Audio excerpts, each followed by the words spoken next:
This episode of the Play the Game podcast is brought to you by LoneWolfPaintball.com. And when it comes to paintball, Lone Wolf is the name you can trust. They have been in the game since the very beginning as Michigan's premier field and supplier since 1987, and Lone Wolf has built a legacy of excellence, passion, and service that runs deep in the game.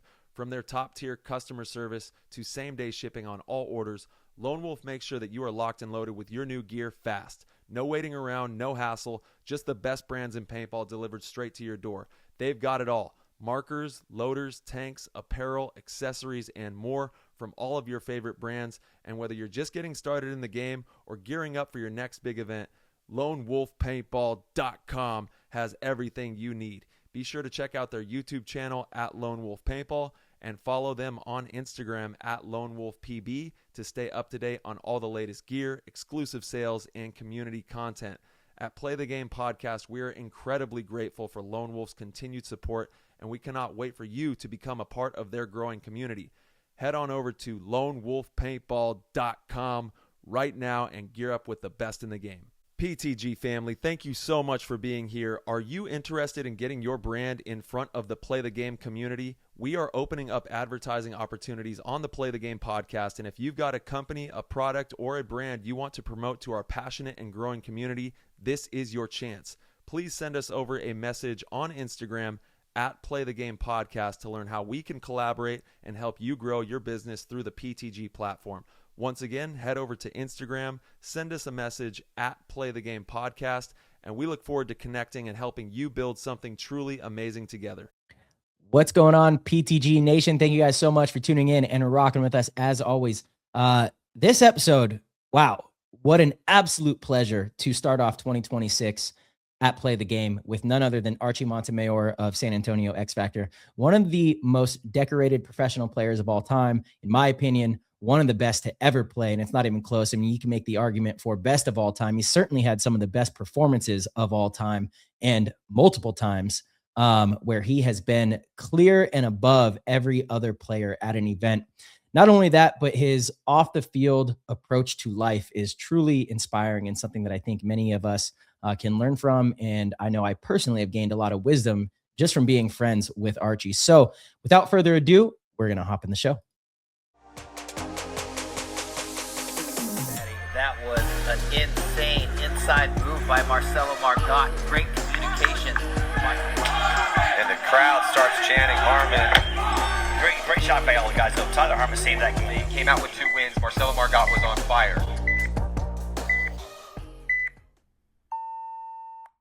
What is going on, everybody? Welcome back to Play the Game Podcast. Thank you so much for tuning into the show. Today's guest is an architect of the game, an absolute animal on the field, creates with his vision and purpose, and obviously an innovator too with project and everything that you're doing there. You're a cornerstone of X Factor, and you also are a proven MVP.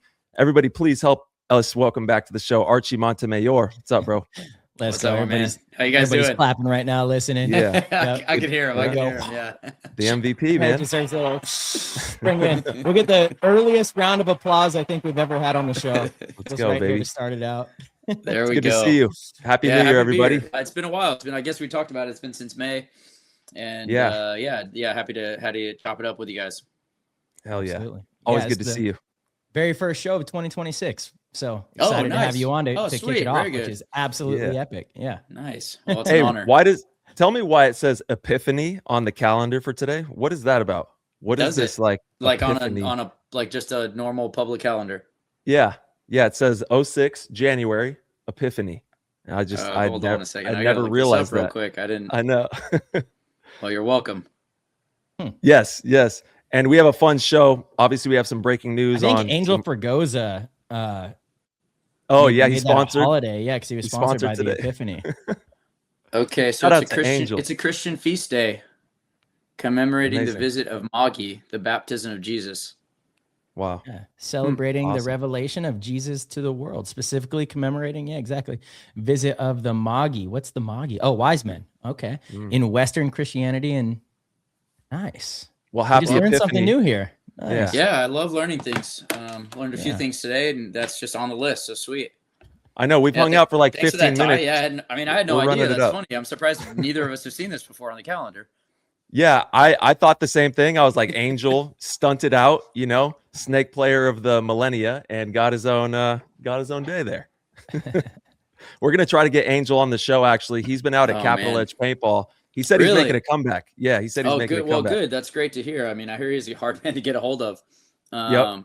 He's gonna dominate. I have a decent amount of pride. I played the last tournament Angel played with on Dynasty. That's right. I played with him. Wow. Yeah.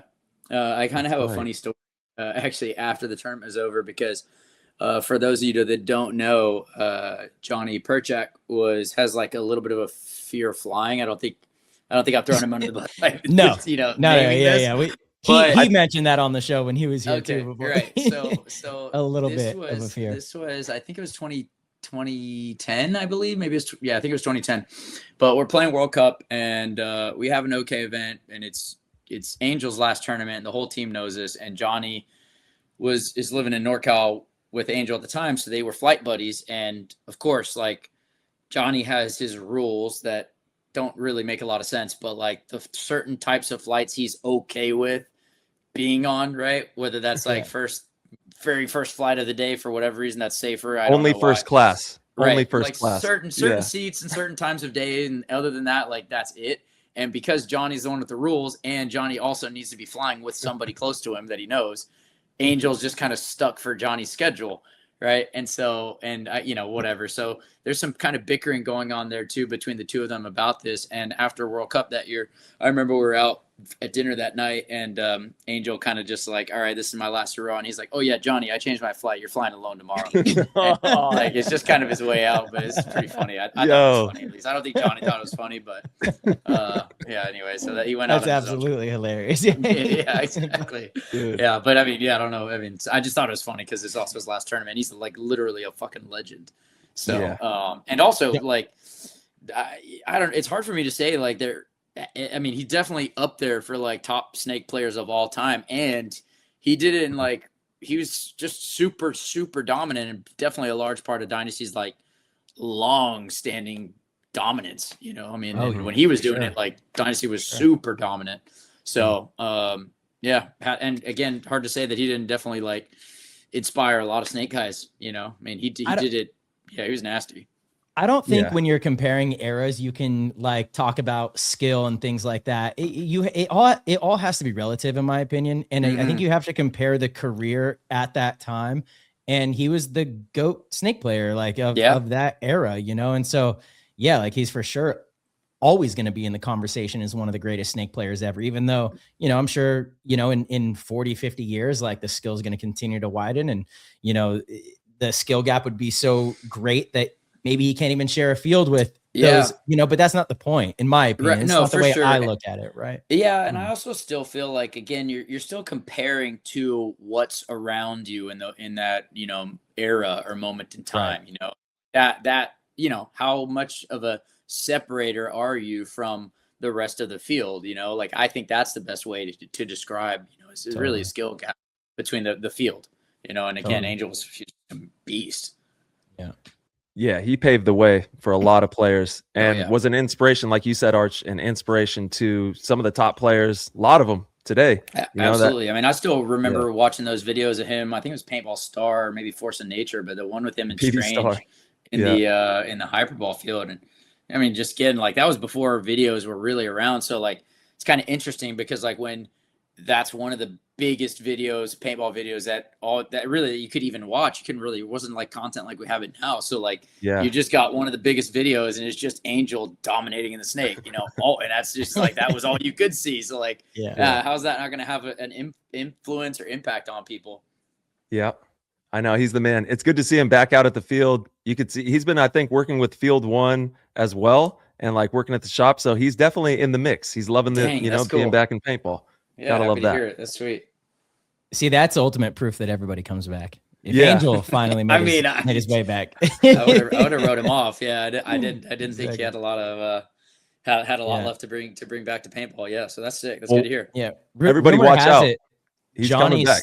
Yeah, rumor has it Johnny is still driving back from that World Cup. Well, I mean, for some amount of time, he did drive to the tournaments. He did, exactly. Yeah, Yeah. like, which is, I mean, hey, and that's West Coast, like NorCal. Yeah. So that's like, I mean, right. It's far. He would go with John O'Mara, I think. Yeah, that's right. Because John would like drive for some of the companies or something, and so they would drive out together. Yeah. I think that's hilarious. Yeah. Indian John, man, he is a character. He always to me, he reminded me of like Todd Martinez a lot because he was just like super hilarious. He was fun guy to be around. The whole crew, that crew was Cash Money. Yeah, that crew was just a unique group of individuals for sure. For sure. Timeless. Yeah, timeless squad there. Yep. So what's new? It's 2026. We just finished up the holidays. Arch, how you been? How was the holidays for you? It's been really good, man. It's been a hectic holiday season for me. Just working on a bunch of different things here at home, and then also spending some time in Canada just to visit my wife's family and some of our friends too. We have a lot of friends in Canada just from before she lived here in Texas, and also like people for some of our Vancouver friends that we met in Texas and have moved back. So it's been good. It's been kind of just high paced, and it's been nice. It's been really nice. I'm looking forward to this year and the coming years to come. And it's been awesome, dude. I can't really complain. I only have good things to say right now. Good, man. Yeah, the holidays are always crazy, and we know it's madness out there for everybody. So, I'm happy that we're through it and we're into January and starting the year. And also, I'm sad. So are you? sad. Yeah, I know. December's over. So sad, dude. Holidays, man. I mean, honestly, it's depressing. People are taking their lights down. The tree has to go out. It's like it's just really. Dude, really you can keep your tree up. Keep it up. I used to keep. So the only problem is our tree died like the day it came to the house this year. It wasn't drinking water from like day one. I was like, what the heck? But I will. It's crazy because. Wait, why wouldn't it drink the water?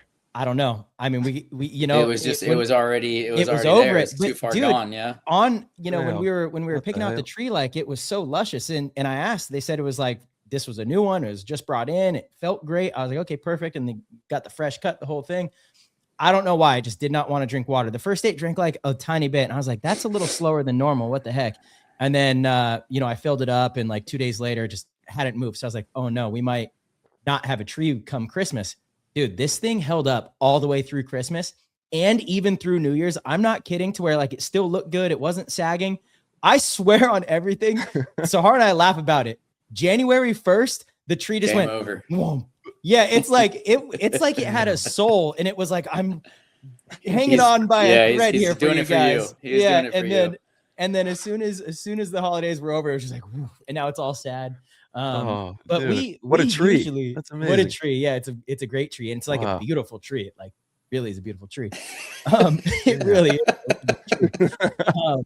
But we used to leave our tree up until before I even met Sahar, I would leave my tree up until February 1st. I would leave it like wow. Okay. When do you pick out the tree? Like how early is that happening? So for me, it was always December 1st. I thought it was sacrilegious to go in November. December 1st is when Christmas starts. And Sahar has been a big fan of, day after Thanksgiving. I'm like, no, like this is a little too early. And I'll tell you what, we've done it the last couple years, and we've had issues with the tree the last couple years that we've done this. I'm like, I don't know. There's something about waiting until December 1st. So dude, yeah, I'm not going to call you a liar. So I'll just say that's what it is. What do you mean? Well, I mean, like, that's the story you're painting here. And, it's kind of a one-sided story. I'm sure Sahar has something else to say about it. No, she agrees. She gets it. This year, she's like, convinced her now. This year, she's like, I think we got to wait till December 1st. I don't know why. So her family's always done, they have a fake tree. So like, they don't understand the importance of, they a real tree, and they don't get it, they just don't get it. So it's hard to keep the needles on the tree for that long. You know what I mean? They just start. Yeah. Well, Ty, remember the year the tree fell over? That was the first year. That was the first year that we got it the day after Thanksgiving instead of December 1st. I actually remember this story. Yeah. I'm not sure if this is like you told us at paintball or what. I don't, but I remember this story. The tree fell over on me in the middle of a show. He was like, "Hey, my tree's leaning all crazy," and then he went to go fix it, and it fell on him. It was crazy. Like you honestly couldn't write a better skit. It was hilarious. And I was like, wow, it's just bad luck to do before December. But I've always thought, like, look, if we're going to cut this thing down and kill this tree, why do we, 3 weeks isn't enough. Like, let's have it as long as we can through January and enjoy it and February, have the lights on it. Yeah. February.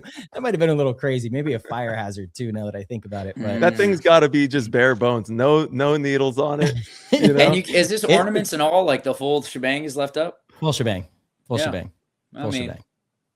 Christmas all year long. Why not? Yeah, I would if I could. All right, guys. Anyway, I'm incredibly sad. My feed on any social media that I'm on is all about people being so sad about it. Is sad. Going back to like working stuff. Yeah, it's like all I've seen today. Dude, it's like hilarious. All I've seen. Tyler, are you getting any of this on your feed? I'm just oddly curious. I don't get that much of that. But I could see how it is. I have no angry people about holidays being over right now. But maybe now that we've talked about this, it will start. No, all I have are like memes. They're like me trying to go back to work after 2 weeks of vacation, completely forgot what I'm supposed to do. Tell my boss I'm not coming. Like it's hilarious. Yeah, that is funny. It is the best time of the year. Like the energy's high. Everyone's, happy holidays, and it's good cheer, good energy. And it is also on the flip side. It's tough for not just, there's a tough time for a lot of people out there too. So it's a great opportunity for us to come together as a community and like lift each other up and be there in times of need for people out there as well. And it's a beautiful thing. It is bittersweet when January hits, definitely my gut feels better. Because during December, I'm just, a machine eating everything under the sun. And so it's good to be, I was just in like the red light therapy a couple hours ago, doing the ice bath, doing all the things. And I do it during the holidays too, but not quite as much, quite as much, Yeah. I mean, it's hard to be on a strict routine during the holidays for sure. Like the schedule's tough. You got a lot of commitments and then also just a lot of things to do. Yeah. So but one of my favorite things about the holidays is honestly just telling people Happy New Year. Like being able to say that for the next whatever, I don't know, probably a handful more days, and then it'll probably not be that much of a thing I was anymore. literally just thinking that until February. Maybe March. February. Yeah, exactly. But I like it. Like people perk up when you say Happy New Year. I think if it's the first time you've seen someone or talked to them since the new year, it's okay. So even if it's June. If I don't see you till June, you're telling me Happy, or I'll try to remember to tell you Happy. You exactly. Well, we've already said it to each other, but now for all of the paintball fans out there, if you see any of us at a tournament at any time this year and it's your first time, just come say Happy New Year. Yeah. Let us know. There we go. All right. You heard it here. Play the game. Dude, play the game. I like stretching it out. Why? Why not? Why not? Why rush it? Why rush it? Yeah. Let's why rush it? I love that. Let's go into the 2025 season. Let's talk about 2025. Obviously, March, you ended on a high. X Factor did amazing all season long. Placed third, I think, in the season standing. Is that third in this series? I think that's correct. I could be wrong. I don't actually look at these things anymore. I'm pretty sure I think that's correct. Right. I'm pretty sure somebody had said that. Yep. And Impact, we did okay throughout the season. It was a really gritty, fun season. I think there was a lot of amazing paintball that was played. And now going into 2026, we have like 6 or 7 pretty much brand new organizations that we're going to be seeing out there. So it's going to be a pretty big shift, and it's going to be interesting to look around when we show up in Tampa and see all these new teams with new players. It's going to be really fun to watch. Yeah, I've actually, call me crazy, but I feel like this offseason has been pretty bland. Like, don't get me wrong, there's been some things that have happened that were like maybe not expected, but like, I don't know. I haven't like been like insanely shocked, except for maybe like Heat not being a team, right? But oddly, like we heard that like at World Cup almost, so it was just like kind of like, whoa, holy crap, okay, well that was fast. But I was kind of expecting like a lot of crazy stuff, but I don't know. Maybe I'm also just not paying as much attention to it either. I think it depends on how you define a crazy offseason, because I totally see what you're saying, Archie. There is like a lot less like huge marquee moves, but there was a shit ton of movement.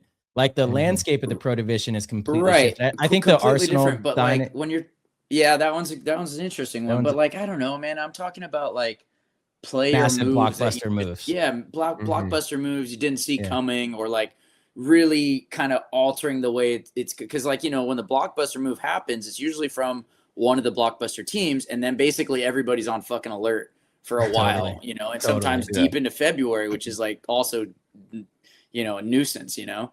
So, but like I'm now, trying to take my tree down while they're still breaking news. Exactly right, exactly. So, you know, I don't know. For me, it's just a little bland, a little boring, certainly compared to the most recent years, you know. And but you know, whatever. I mean, I'm sure it'll still be interesting, you know, this coming season. See how the chips fall. Yeah, that's a fair perspective. Almost everyone that's been on the show has been like, this offseason's so crazy. It's crazier than years past. I haven't taken a stance, I don't think, on either side, because again, I'm like, I don't think it is. Like, I think last year was crazier, but I get the argument that more has happened this year, like more, you know, again, when you have like 5 new pro teams, and then I think the Arsenal dynasty merger is a pretty wild one. That's a big shakeup. It's kind of that's definitely a blockbuster one. The Heat thing's a little wild. What else has happened? Aftershock. But again, you're right. It's like nothing that gets you excited. I don't think if you're a fan, you know, you're not like, oh, Aftershock just got 3 of my favorite players. You know, it's like, oh, damn, we're going into a rebuild. I still just look at it like, and I mean, like, no disrespect at all, but like, no like elite player changed the team. Is that fair to say? Well, like, I mean, do you put like super elite, not like super elite player. There's not even a hint of that. Am I right? I want to make sure, but yeah, there's still. I mean, the whole dynasty thing. Pushback from that, but yeah, I think you're right. The dynasty merger, I think, is the biggest one. That's a pretty significant merger there, because that talent that came over from Arsenal is they got some good guys for sure. Yeah, I'm curious. You know, that one's kind of funny to me because like, you know, even when Marcelo and I were still on Dynasty, Tom Ford was kind of sort of coming out to some practices. I don't know if he was like completely all the way with Revo at the time or not, but like there was always this kind of like joking around thing, like, you know, he wanted to be on the team, and I'm like, I'm just a little, in a way, I'm like surprised it just didn't happen sooner, you know, because he's also been a friend of Dynasty for a long time, well before he got back into paintball, you know, because I remember even like when I first got on Dynasty, he would come around to the tournaments and he'd be in our pit just hanging out and stuff. So it's kind of funny to me that it just now finally happened, because like I'm sure he's been thinking about it for years. For sure. Fedorov going to Hurricanes. Fedorov to Hurricanes. There we go. Right. That's a big one. Yeah, but that's a massive one. It is a big move, but like it's and again, I hope I eat my words here, but like, is that going to move the needle for that team? Like, I'm not seeing that either. And again, like, that's kind of what makes me think about like, oh man, that's going to be a big change, right? That's going to be a big impact, you know, and I hope he doesn't just get, you know, I hope they do well, and I hope they're able to like kind of find a way to be a little more of a contender, because like, I wonder how he'd handle not happening for them, you know? I think he will help them. If I had to bet, it's without a doubt. Tauntaun made it to 2 finals.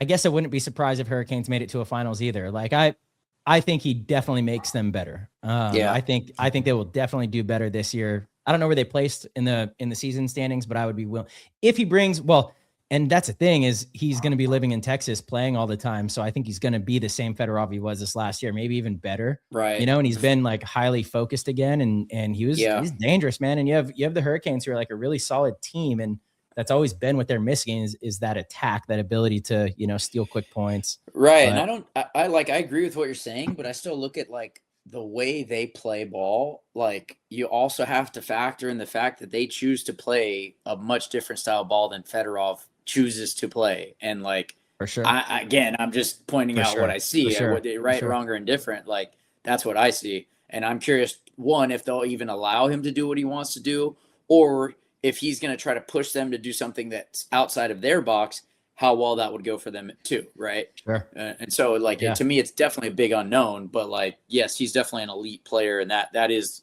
Mm-hmm. I don't know. Maybe there's another one, but that we're just kind of just floating. Yeah, we're riffing. We're riffing. Right.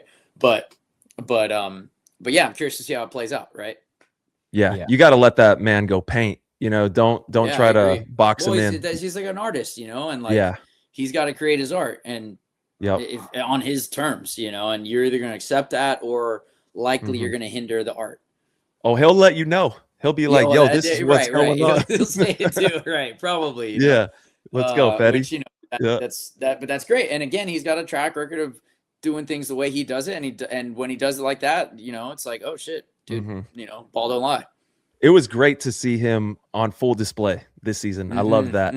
And man, as a fan of the game, obviously, if I was playing Tauntauns, I would be wanting to beat them for the championship, whatever. As a fan of the game, I was rooting for the Tauntauns. Like, come on, you know, I wanted them to get one. I wanted to see that moment. I did too. Yeah, I mean, I played with the Tauntauns in Europe one year, and I really have a lot of respect for the organization and a lot of those players. I mean, a lot of the players I played with are still there. And I mean, I think a lot of people were rooting for the Tauntauns this year, man. I mean, and it's tricky too, because like even, I mean, the two, just the way they lost in some of those games, just like wow, dude, it was just like so razor thin. And even Sunday at Cup, who knocked them out? Was it Damage or was it the Russians? We did, yeah. Right, they but beat like the Russians. But they could have closed that out. Yeah, like, they should have. I mean, they should have. Yeah, right. It's so interesting. They were actually down 3 points to the Russians in the game before, and they came back and had like a crazy comeback. And then we were down multiple points, and then we had a comeback against them late in the game too, right? Yeah. Yeah, right. I remember watching that game. I was, oh man, dude, they're blowing it in a way, and then it was all the way. Yeah. It happens, you know. Yeah, a couple more big moves. Obviously, Tom Guest going over to your guys' squad. We picked up LJ Parrish and Connor Kelly over here. March, did you guys lose anybody? I could have sworn no. The whole squad still whole squad's intact, and actually Chad is coming back and Brian is healthy, so we have a lot of bodies, that's for sure. But you know, I think that's fine. You know, we're all kind of old. So as long as Skinny can handle it all, it's gonna be good. Having Chad back is huge. Having Brian back is gonna be huge. Like, those are fucking studs. You know, I was so sad this year when Chad kind of just like wanted to step away. He was like, I don't know if I'm really loving it anymore. And then he wanted to come back for World Cup, but it was like, you kind of can't like leave and then come right back. And so Joey was like, we'll kind of wait. But man, I think Chad gives us a whole nother speed, and especially like putting him up the middle, you know, massive, you know. So yeah. Wait, well, hold on. But Damage did lose Skinny's hair, right? He doesn't have hair anymore. Fully bald, right? Yeah, that was before World Cup. Or is it still hanging on? Yeah. Okay. No, Archie, he shaved it, dude. And I'm like, why would you shave it? Let's go. Why would you? No, but Archie, he looks so much more bald with a shaved head. Like, I mean, that's typically how it is, Marcel. I'm like, no, but when he had hair, it at least looked like, because it was long, so he could cover things. Now, when he shaved it, because he didn't even bick it, like at least bick it. He just shaved it, so it was like a dude. There's two trains of thought on this, man. Like, I have a friend who's bald, and like sometimes I'm like, yeah, you know what, like the little peach fuzz thing is all right, but some people are like, no, dude, the peach fuzz is bad. It brings just go bald, right? And then there's obviously like, you know, a whole a big variety of like different angles on what to do if you're a balding guy, you know. And so, you know, funny. It's glad it's a problem I don't have, but I'm so thankful for, knock on wood, like that is something I'm so thankful for. Yeah, the Bic, that's a good look. The bald look, you know, it's like, you know, I mean, if I had cul-de-sacs and a thing, I'm bicking. Yeah, you gotta go all the way. You're not leaving fuzz, you know. If my hair's going, I'm shaving it. It's fuzz only around the spots that aren't bald. Like, it's a lot of work. Right. So you're saying Skinny went fuzz. He didn't shave it all. Correct. Yeah. Okay. Right. Sorry, I was misunderstanding. Hold on. Okay, got it. He went fuzz, so it was like, I'm like, Skinny. Let's go. It's all patchy, bro. Last time I saw him, he had a man bun. What's going on here? I know. His hair was looking great. Last time I saw him, he had a man bun. What? No, get out of here. I swear to God. No, never. He was man bun. He was rocking. Oh man, that's good. He was rocking. All right, some other big moves on the that just recently happened. We have Corey Hall that went to Red Legion from Shock. And then we got obviously Discord questions for you as well, Arch. Thank you to everybody in the community for tapping in on those. We'll kind of start to dive into them as we move through the show. But yeah, thanks once again to the community out there. Everybody, you know, it's amazing what they do for each other in there. So big ups to the PTG fam. Mike Bianca, Jungle Cats, he's going to be coaching them, obviously moving over from Dynasty. And then the Royal City Sea Dogs, they got Cody Chong, and they also got his dad is going to be helping out over there, Mr. Dave Chong. So shout out to him. He's going to be helping with the assistant coach. He's like coaching or okay, cool. Yeah. So they got the squad over there. Obviously, Corey Hall to Legion. That's a pretty big one. I think that he's going to help bolster up the unit over there for sure. Yeah, I guess he's like one of, I mean, you know, because like Corey's a great player. So that's definitely a good move for them, especially considering like for them, it appears as though like depth, you know, is something that could be helpful. And also like kind of weird that they weren't able to get somebody last year. I guess Mikey for like a half a day or something, which is kind of funny. I wish I got the full story on that, but nonetheless, I can share the full story. That's helpful. Yeah. I mean, I never, you know, I never got. That's just funny because he's there and then he's not there, so it's like okay. Yep. But literally left a note on his bed and went to the airport. Left a note. That's like the most Mikey thing ever. That's hilarious, dude. I love it. I love Mikey so much, man. Oh, and he went back to Dynasty, so that's a big move. Yeah, that is. Yeah. Mikey's going to help them out a lot, and they have a deep roster over there as well. I think I don't know. I think they got like, 11 or 12 somewhere in that space. But once again, it's good to have depth. It's about management, and it's about, you know, setting the parameters going into the season so everybody's fully aware of what this is going to look like, how we're going to move out here, and everybody buy into that process, you know, and if you want the best for me, like I want the best for you, it's going to be amazing. We have so much depth, you know, and you can really use that to your advantage. So they're going to have a solid squad. It's crazy. We haven't heard anything really too big from Legion. Obviously getting Corey, that's big, but I was expecting to hear more news from that camp as well in the off season. I think a lot of people don't want to do it, you know, because it's a big commitment and you got to go 6 weeks before the events and live out there. So you're basically giving up any sort of career unless you have like, you know, things totally on the go. So it's a tough ask. It's kind of a tough ask. I don't even know if the listeners really fully understand what the parameters are to play for Russian Legion or Red Legion. You know, it's a big.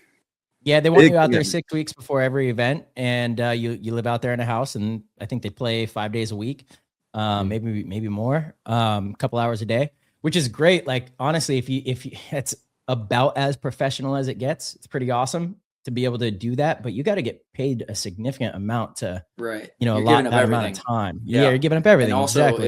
if you don't live in Florida, like what? I mean, you're gone 30 full weeks a year. Totally. Yeah. It's so a lot. I mean, it's like you might as well be moving to Florida. Yeah. Right. Yeah. Right. Really. Right. Yeah. I think as long as I'm curious to see how, and this kind of alludes to what you were saying too, Archie, there could be moves and big names and big groups that come together. It's about how it gets utilized is usually what matters. And so I'm curious to see how they'll use Corey. If they try to like make him an attacker or something that he's not, I don't think it helps them. But if they allow him to kind of be a 2 behind Karslev, I think it really makes him strong. But, you know, I played for that team, and I remember having points that I thought were like really fast and great. I shot like 3-4 people. I'm literally saying to myself, what a fucking point. And I come off and they're like, 15 seconds, this bunker. You're supposed to be there 10. Why did you take 15? And I'm like, right. Are you serious? Well, I couldn't go at 10. You know, like I went. I still went. You know, I still went. I was in their corner at the end of the point. All right, shit, I guess I suck. Like it's just kind of a totally different thing. So, you know, you got to be able to deal with that. And I think Corey I'm totally putting words in his mouth, but I could imagine he is looking at that as something he would like to evolve his game to as well. That's probably an exciting thing to be able to do that. I mean, I think for most players, if you're going to go to that team, like you have to be looking at that angle of like how, can I improve in this system, like in a meaningful way, And Yeah, I think most people, if they spend a couple seasons there, would likely say yes, Oh, yeah. And at the same time, there's going to be some baggage and some things you don't agree with. I'm certain of that, but if you look at it from like a little bit longer viewpoint, like it's likely a pretty good opportunity. agreed.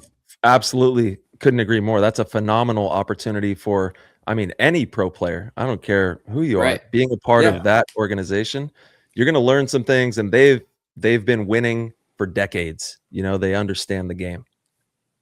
Yeah, I definitely know that I improved. I know I got better just the year that I had there. Even stuff like that where like I kind of disagreed, there was still an underlying message that you take from it, and you're like, okay, still I can try to keep trying to push the envelope there, Yeah. But again, like I think, Corey, I think his best year was probably with NYX in 2023. I think he played so good that year. And I felt like it was a lot of extreme success, just allowing Corey to kind of be the only body out on the Dorito side and play really conservative and communicate. He would be alive and kind of control the other team's Dorito attack and then be there for the late game close. And he did that so well. That's not going to be the style on Red Legion. Communication's not much of a thing, and like, it's going to be totally different. So can he fill those shoes? We'll see. But it definitely gives them depth and a really good player. I guess I am also a little surprised, Archie, that there haven't been more kind of big moves in, to that camp over the last 2 seasons. Right. I mean, definitely given that they're trying. I mean, I think they put out a lot of offers last year, and it seemingly none of them really landed. Which is interesting too, because I mean, I don't know. There's not like a ton of teams that are gonna offer you something significant in the league, you know. And so you imagine somebody's gonna try it, but yeah, I mean, also a big commitment. So. Yeah, absolutely. Yeah, and Tom, speaking of the committed players, Tom is committed to the game, man. That guy's been playing some great paintball, and that's a big pickup for the squad. What are you most excited about having him back running with X? I really like Tom, and I think he's like a breath of fresh air, and you can tell he's like really, really motivated and like really he just loves the game, right? Which is admirable. And really, really tall guy. He jump shot at the tower. I asked him after that game. I was like, "Did you see him?" He said he did. I was like, "That's crazy." That's insane. Well, I mean, do we know how tall Tom is? Like, do we have is it like 6'6"? It's not quite that tall, maybe. He's like 6'4", I think, somewhere right there. Yeah, 6'3", I mean, he's a big boy, certainly with paintball standards, right? Yeah. But as far as playing with Tom, like I'm not sure that I'm playing with Tom because I'm not sure that I'm playing paintball anymore. Which I kind of assume that these things may or may not be like somewhat known, but like I haven't like formally announced anything at all. But yeah, like I'm not really sure that I'm definitely not committing to playing the year. So there's a decent chance I don't play any tournaments this year. There's a chance I play 1 or 2 maybe.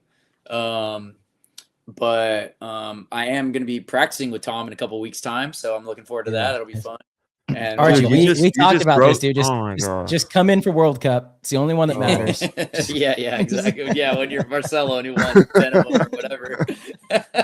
Just come to World Cup. It's I really paint. Yeah, I think the NXL should get rid of the rest of the events. They should just do World Cup once a year. Yeah, I mean, but the reality is like, I might be there for World Cup. I might be there for any of the events. I'm just not committing to playing a full year or any events at this present moment in time. Dude, I can't even tell you how much that almost like I felt like I got punched in my chest when you said that on the air. And I swear to God. Intent. Oh no, I mean, I believe what you're saying. That hit me. I'm not sure yet. So I've been thinking about maybe playing the first event, but I'm not married to that idea just yet. Please do it. But it's also I have like some big plans for the spring, so I might just have commitments that have me definitely not there, and unfortunately, I mean not unfortunately, but fortunately, same for the rest of the year. I just have big commitments on other avenues right now. So, paintball is just not like at the forefront of my commitments. Bullshit, bro. Bullshit. I know. but I am looking forward to playing in a couple of weeks. And with Tom, that'll be fun. And then we've got some box seats at one of the Spurs games. I think they're playing. There we go. Nice. I think they're playing OKC actually that night, so it should be like a good game too. A lot of foul shots are going to be had. Well, that's fair. Right? That's fair. It's been a few years since I've been to a b-ball game, so Hold on. Can we just rewind for a second here? Hold on. I was having a breakdown. It's too much. It's turning red on us. It hurts. I'm not lying. Like I don't there like are it. I don't like so that. many fans, both players and just spectators, professionals, spectators, divisional players that love watching you play, Archie, myself included. Me. I genuinely love watching you play. It was a pleasure to be able to be teammates for a couple years. We had a hell of a run.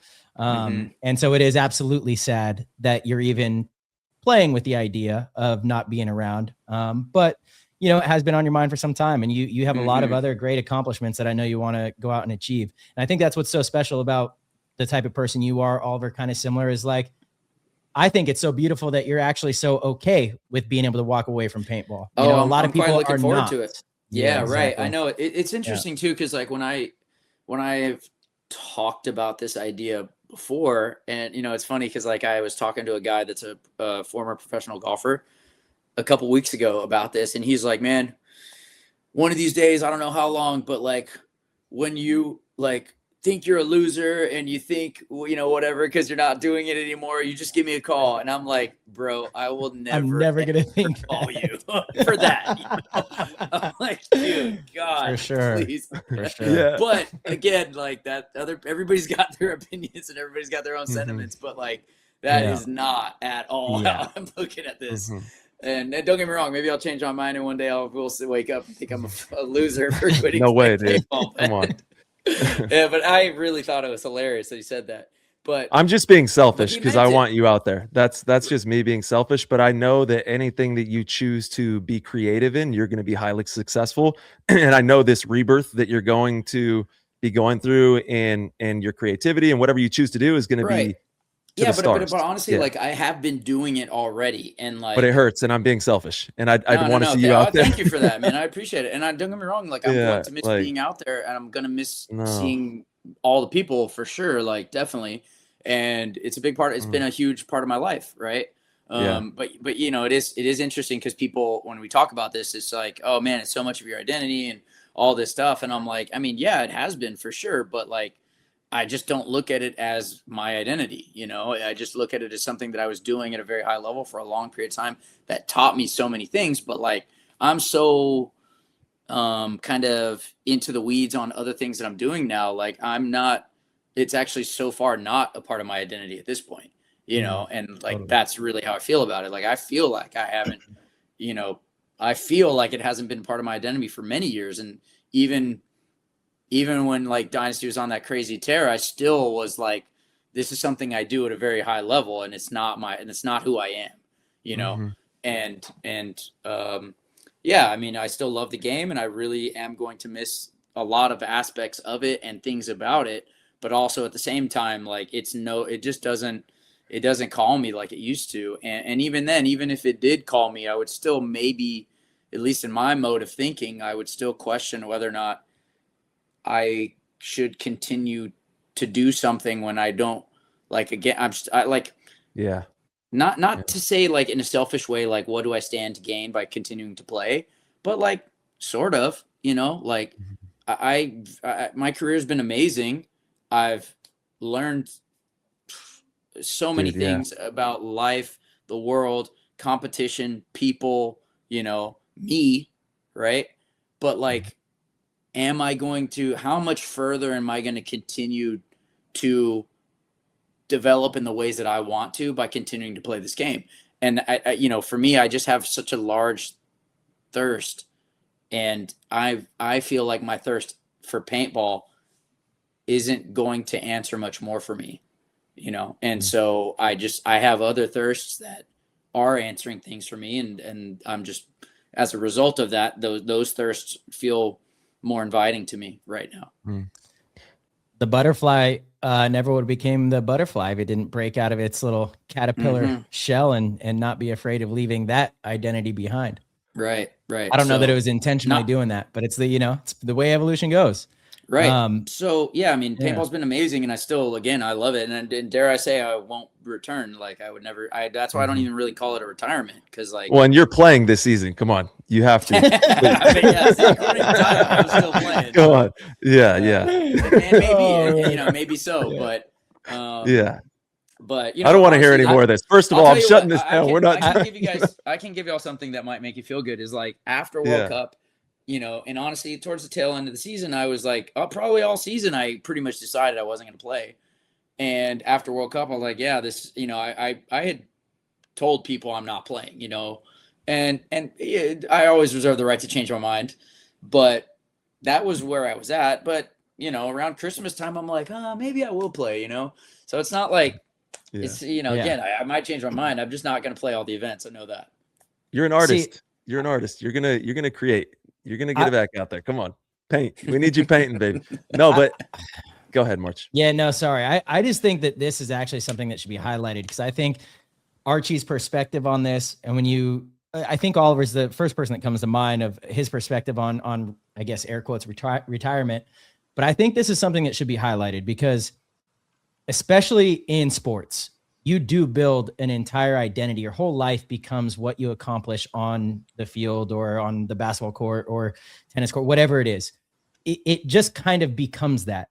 And a lot of players, if they start to lose that success, they lose a huge part of themselves, and they spiral out of control into depression. They become alcoholics. They gamble. They do all sorts of really unfulfilling things, chasing what used to fulfill them. And the grace in which you're talking about this is truly like the epitome of a master, not just in your career as a player, but in your life, and it really is admirable. And it's something that I think everybody should understand if you're going to pursue sports, especially because at some point you cannot compete anymore. And, I've had conversations too. People are like, well, what are you going to do when you stop playing? I'm like, honestly, I'm greatly looking forward to those days. I'm not there yet. I still have a hunger to continue to do a little bit more, but when that day comes, I already have a lot of stuff lined up that I want to pursue that I'm very excited for, and there's new identities to chase. And maybe the way you say it's a little better, none of it's your identity. You are your identity, and these are just things you do. But I think this is a very important message for, I think, any listener, especially if you're young and you're pursuing really any career, is to be grounded in yourself rather than what you do. Because what you do can be taken away from you, but who you are can never be taken away from you. And the things that you chase is totally up to you, and find new adventures, new endeavors, new things to go out and accomplish. So I actually really love the way that you're talking about this. It's not normal in sports. Usually it's like a really big deal, and kind of the end, we look at it as like a player's career, like it's the death of it, it's like it's over, but it's not, it's not. So yeah, for sure. No, I mean, I'm on to some new seasons, just different seasons. And all right, you got to let us know what you're cooking. What do you got going on, dude? I've got all kinds of things going on, man. I really do. Like I've got this like really beautiful self exploration thing that's been happening for many years at this point. I've got some new businesses that I'm working on at the present moment. In 2025, I did change another part of, I guess I should say like a new-ish career. I got licensed as a real estate agent last year, and I'm going to be pursuing that also pretty heavily now. I've been in real estate for a long time, but I haven't been a sales agent or buyer's agent. Investor more, right? Right, more of an investor. And my wife and I own a general contracting team where we do remodels and our own investments and our own flips. But now I'm licensed to buy and sell homes for people as well, which is a fun avenue. I'm really looking forward to that part of my career continuing to blossom. And then all kinds of hosts of other things on the spiritual and kind of life enjoyment front as well. And so yeah, I mean, I've got a full plate, and that's tremendous, man. Taking it easy on very large commitments, is how I best describe it. Yeah. Other than the ones that involve me and my family and, my wife. Yeah. Of course. Yeah. I have a similar thirst for the real estate market too. I want to get into real estate and help people, get into homes or sell, buy, do that kind of thing. I worked in my dad was a contractor, and we did a lot of repair work and all that kind of stuff on homes. So I enjoy being out in the field, working on houses. They're each so unique, right? Like all the houses are so unique, and you get to be out in the field with people and connecting with a bunch of people. So it's a fun line of work, definitely. And also your music, I know that you love music and want to do that as well. Yeah, no, for sure. I mean, that's definitely still unchanged, and it's been a fun development, and I've been having a great time doing it, and continuing to do it, and hopefully continuing to do it in a more meaningful way for other people. But as far as like selfishly, it's very fulfilling, and for my, like let's just say like Austin and like my community here of close friends and family, and I shouldn't say family, but like soul family. And then, our scene in a way that get to enjoy it. It's quite nice, but at some point it'll be a little more public thing, and I'm looking forward to that too. Yeah. We want to see you selling out shows, baby. A whole host of things. I'm just looking forward to having, an extra 20 weekends, in a way. Mm-hmm. Could you imagine Kid Arch selling out like a stadium? We're all just in there. I could imagine it. I don't think about it too much, but I could imagine it. I could definitely see it. I picture myself backstage with my Christmas tree, just pumping it up. You got the lights on the Christmas tree. Wait, you're holding the tree? We'll do a Christmas special. There we go. It'll be so great. Dude, it'll be so great. Yeah, dude. I love it. Well, there we have it. It's done. Right in stone. Are you okay sharing with us some of these new business ventures that, besides the real estate and stuff? You said you started a couple businesses. Are they... Yeah, no, not yet. It's a little too soon. But at some point, sure. Yeah. Once we're up and running, then I'll gladly speak about it. But yeah. Nice. Dude, nice work. Let's go, Arch. Thank you, man. Yeah. Thank you. Yeah, baby. Absolutely. I mean, people dream about doing that kind of stuff. You know what I mean? It's not easy. It takes a lot of effort, a lot more than people give credit to. And, to be diving in headfirst and following your dreams and doing and being the creator of your reality, and not, like you said, killing the ego, the whole paintball identity. It has no chains, no hold on you. You've and my man, you've accomplished everything that a player can accomplish twice and then some. So your name will go down in history for all time, as a player. Well, thank you for those sentiments. I appreciate it. It definitely means a lot coming from like high caliber players, like you guys are world-class players, obviously, that's why you guys have a very tangible thing here, right? Because you guys know a lot, are respected so much, and do a lot for everyone, right? And so to hear it from you guys is great. And at the same time, like, I'm very proud of what I've done in paintball. Like I really am. It's taught me so much. It's shown me so many things, and it's really allowed me to become who I am. And, like when I think of like what I'm most grateful for is really my thoughts. And I definitely know that paintball has influenced how I think. And, I'm just incredibly grateful for that. Yeah. Cause I do have unique thoughts and I have unique ideas and ways of doing things. And like, I think as a part of paintball have learned how to listen to myself and go after what I want. And, again, I don't know if I'd be the same person without paintball, but paintball has absolutely taught me a lot about that specific, lesson. Dude, that's a perfect. I wanted to ask you before you started even saying that. I wanted to ask, what do you think you've learned from paintball that has helped you to build successful businesses outside of paintball? What are some lessons that you've learned from the game that you apply outside of the game? Yeah, I mean, there's two that come to mind, like pretty well, and really they kind of revolve around the same idea, which is to be honest with yourself. And, it's effectively what that means is to be accountable. And, like people always want to look elsewhere when it comes to like pointing blame or like why you're not getting things done the way you want to do, in a meaningful way.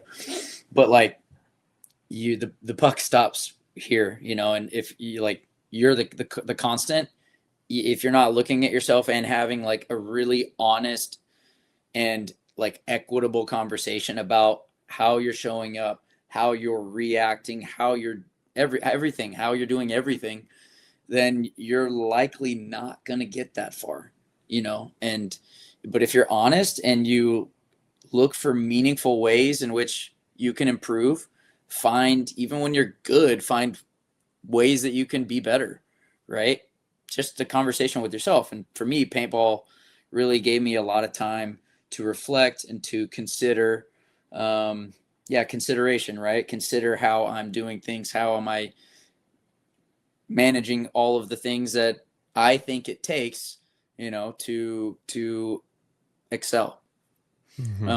So yeah, for me that, and at the same time, like, I know when I'm not, I know when I'm not doing the things that I need to do. And it's valuable, Why do you think so many people aren't aware? Cause I mean, I've done a lot of coaching. I think you've done a decent amount. You've been around a lot of people. Like, some people truly don't see when the mistake is with them, I mean, it's hard to see yourself, that is a practice. And also, one of the things that I think about often is just how big of a role the ego plays. I mean, like, your relationship to your ego is very potent, and it's going to influence your life in a lot of different ways. And if your ego just wants to be right, like, you're gonna have a hard time, much harder time, and like I was actually talking to this the other day about, like, like, really, it's one thing to become like really great at something, and like, the ego is important to become good. It's important to have an ego, to realize that you're good, and to be confident, and to carry that around with you, right? And then there's also time to place it down very, very, like, way below you, so that you can say, I might be good, but like, I need to realize that I'm not good, so that I can continue to find ways to improve, right? But a lot of people just get so caught in the egoic way of being that you can only get so good because you're telling you get good, and then your ego is affirming how good you are. But how do you get to, like, how do you get higher than that? You have to, like, really keep that relationship, like, a strong hand on that relationship, and for a lot of people, and I mean this, like, that's a really hard thing to do, and the reason being, like, when you do ego work, like, in a deep way, it challenges who you are. It challenges what you've told yourself. It challenges your conditioning. And a lot of time, it's very deep-seated. It's more deep-seated than even you realize. That ego likely has been trained up by your parents and your grandparents and your grandparents' grandparents. And so you're not just doing work with your own ego. Sorry, you're doing, like, past lives of work that just never got addressed in a way, and what I can tell you about, like, some of the ego deaths that I've had in my life, I mean, they have been some of the most profound awakening experiences for me, but also at the same time, they have been some of the most challenging moments of my life. And so, but again, like, what do we do when we're met with a challenge? Like, I think, trying to say this without, like, offending, but, like, well, that's where you want to be, is in the challenge. You want to be in the arena. I think I feel like when, like, rising to an occasion is quite a virtuous lesson. And so when you're challenged, you're forced to, even at very base level, better understand, right? And the more you understand, likely that will have some sort of tangible way of improving your life, right? Whether that's, like, even just a mentality, or just a general overall awareness of yourself or the world. It gives you new lenses. That's what we're really searching for, is new lenses. I want to try to view this experience through as many lenses as I possibly can, so that I can have an introspective way of like bouncing the ideas from one to the other, and having points of relativity to bounce off of and see things from. That way, we want to have a clear understanding of, our intentions and what we're doing and what we're trying to achieve. And you have to be in the arena, like you're talking about, Arch. You have to be in the arena, like, and it's hard work at the end of the day. And I think, to answer your question, Marcelo, it is, and we know, it's a lot of work, but it's fun when you get to do it with other people, and you see, you get to link arms with your brothers or sisters, and you go into paintball battle. And this game is so special because it allows us to raise up and like push into new frontiers. Yeah, and like paintball, like the art, the spirit of competition, in a way is ego work, because we all go there and only one team's winning. And that's right. Like, okay, how do you deal with that? Like, that's work. That's what it is. Continuing to sign up and do that with a group of people like that, that is work. That's what I was going to ask you, Archie, is do you have a practice that was meaningful to you that listeners can take and try to figure out how to have a better relationship with their ego, use it when they need it, put it aside when they don't, when it's harming them? Or is it something that it just kind of evolved through paintball, which again, like, to me, that's well, like for me, what was for me, I know what my practice was. Like, if I had a practice that I would say describe changing how or like move the needle in a short amount of time pretty quickly for me as a paintball player, it was that phrase I was talking about earlier, just being honest with myself. And it honestly, it stemmed from a point at which in my paintball career, I was already really good and considered a great paintball player. Certainly what I would say is, like, when you thought of X Factor and like who the best guys on the team are, I was just in that conversation always. And I think in a broader statement back then, even before a lot of this work got moving along nicely, but like when I would say the league entirety, I would say I was still a top player, right? But when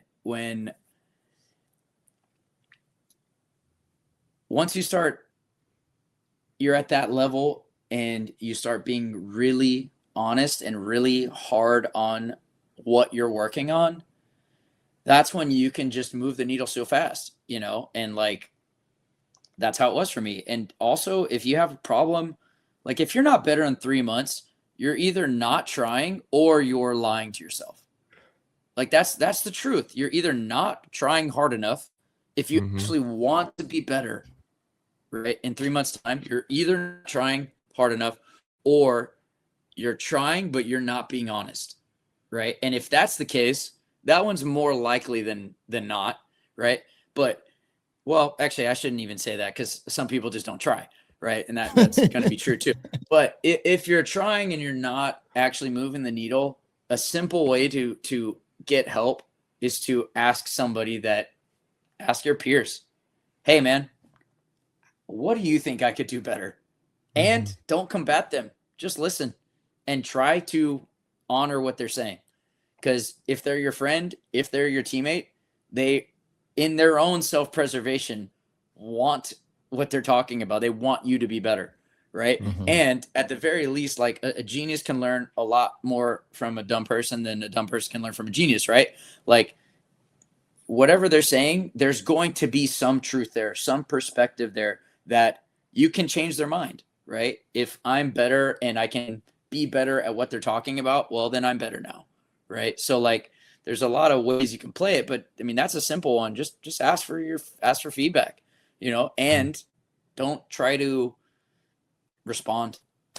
Just take it, just listen, and really be there when you're listening, not this like urge that wants to say, but, or this is why, or what, like this completely unnecessary, like completely. And actually probably learning how to withhold might be the whole lesson for you, because you'll learn how to do that more. And maybe what you're going to start doing is just soaking up a lot more information, right? That would be beneficial if you weren't too busy saying, no, but this is why, right?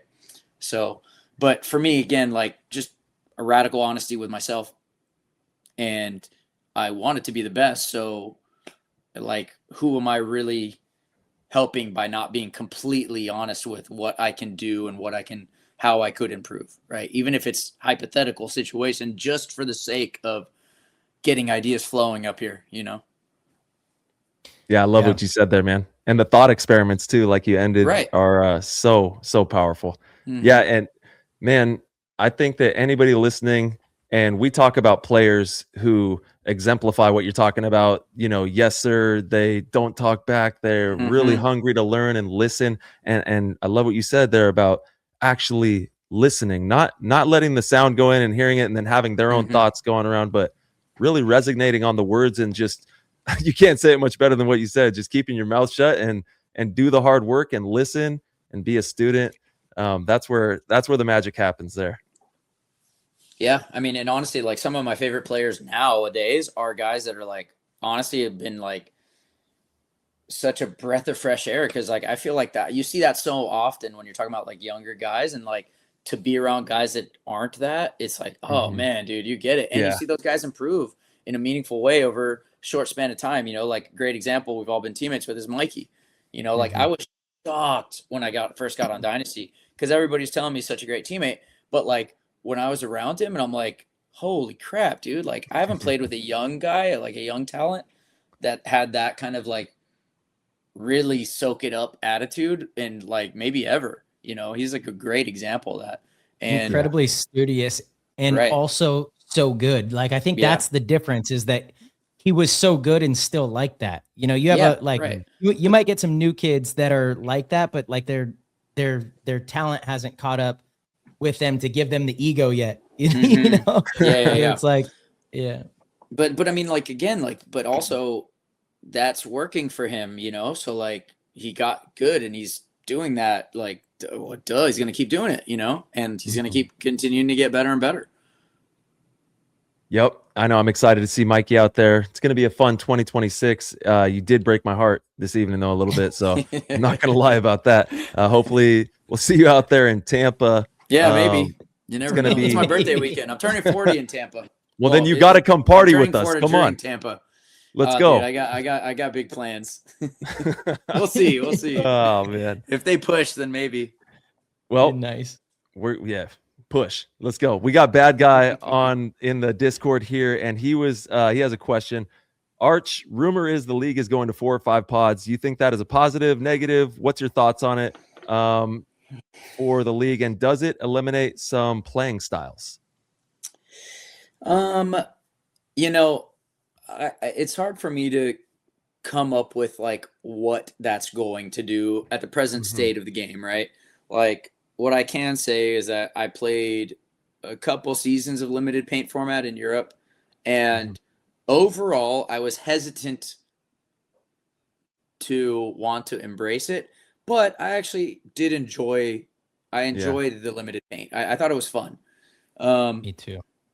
Any change, and this was an interesting topic for me to talk about when we're talking about like changing any of the variables, right, of paintball, because like, I'm a purist of the game, because like I loved the game of yesteryear like a lot, and in a lot of ways I do feel like our game is like not as complex and definitely like, for lack of a better phrase, dumbed down version of the game.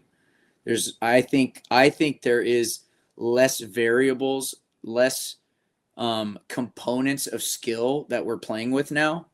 Not to say that those components of the game we are more skilled at, but I also think the deck of cards that you need in order to be a very well-rounded player is not quite as deep as it once was, right? And for that purpose, I'm like, I don't really like that. I prefer having a much broader range of skills involved, and having all. I wish I was talking about the game like that still, because I'd be curious to see how much all of these other skills that I think have been diminished, how much those would have developed as well. Because the game is developing and the skills that are required to be good are going to continue to develop over time. But I know there's talk of this thing. They haven't, this isn't like announced yet. It's not a sure. No. Is it definitely not happening then, or do we know? No, we don't know. I think it is. I think it is happening. So last I heard is that there was a vote and it was like 14-4, 16-4 maybe so then why is there not an announcement? Well, this is the National X-Ball League. Right. Or, Major League Paintball. We don't even know which one it is. You're right. I'm saying this because like we know the answer, but like that's silly that there's not an answer yet, right? Like totally. But well, hopefully we'll have Tom on and we can kind of get into what's going to be happening here. It is 2026 and we got to talk to him about this line. You know what I'm saying? We got some. Well, I mean, they pushed the first event back a couple of weeks, so maybe they're waiting another 2 weeks or something. I don't know, but I think overall, like, there's going to be some great paintball played. I do, one of the things that I like about the limited paint format is, and again, this is also in a way taking away some skill that I have, but like, it should lessen the effects of bounce shots, right? Which it's tricky because I would argue I probably shoot more people on bounce shots than I get shot on bounce shots. However, I'm not a big fan of bounce shots, but this is like, these are the waters we swim in, like we play with bounce shots. So I got to be able to swim in these bounce shots, Yeah. So, I think it makes them that much better because you got to be really precise. So it makes it more really skillful. Know what you're doing. Yeah. Right. And I don't disagree with that, but I like the fact that it's not just going to be teams with a shitload of paint, just shooting paint. Right. Yeah. And if I personally think that it makes the game a little more exciting to watch because I do think it gets you to the later stages of a point a little bit quicker. And, I'm curious to see how some of these defensive teams end up reacting as a result of this. But one of the things that also the limited paint does is I think it also tends to force a little more action in the middle of the field because you just don't have a lot of paint.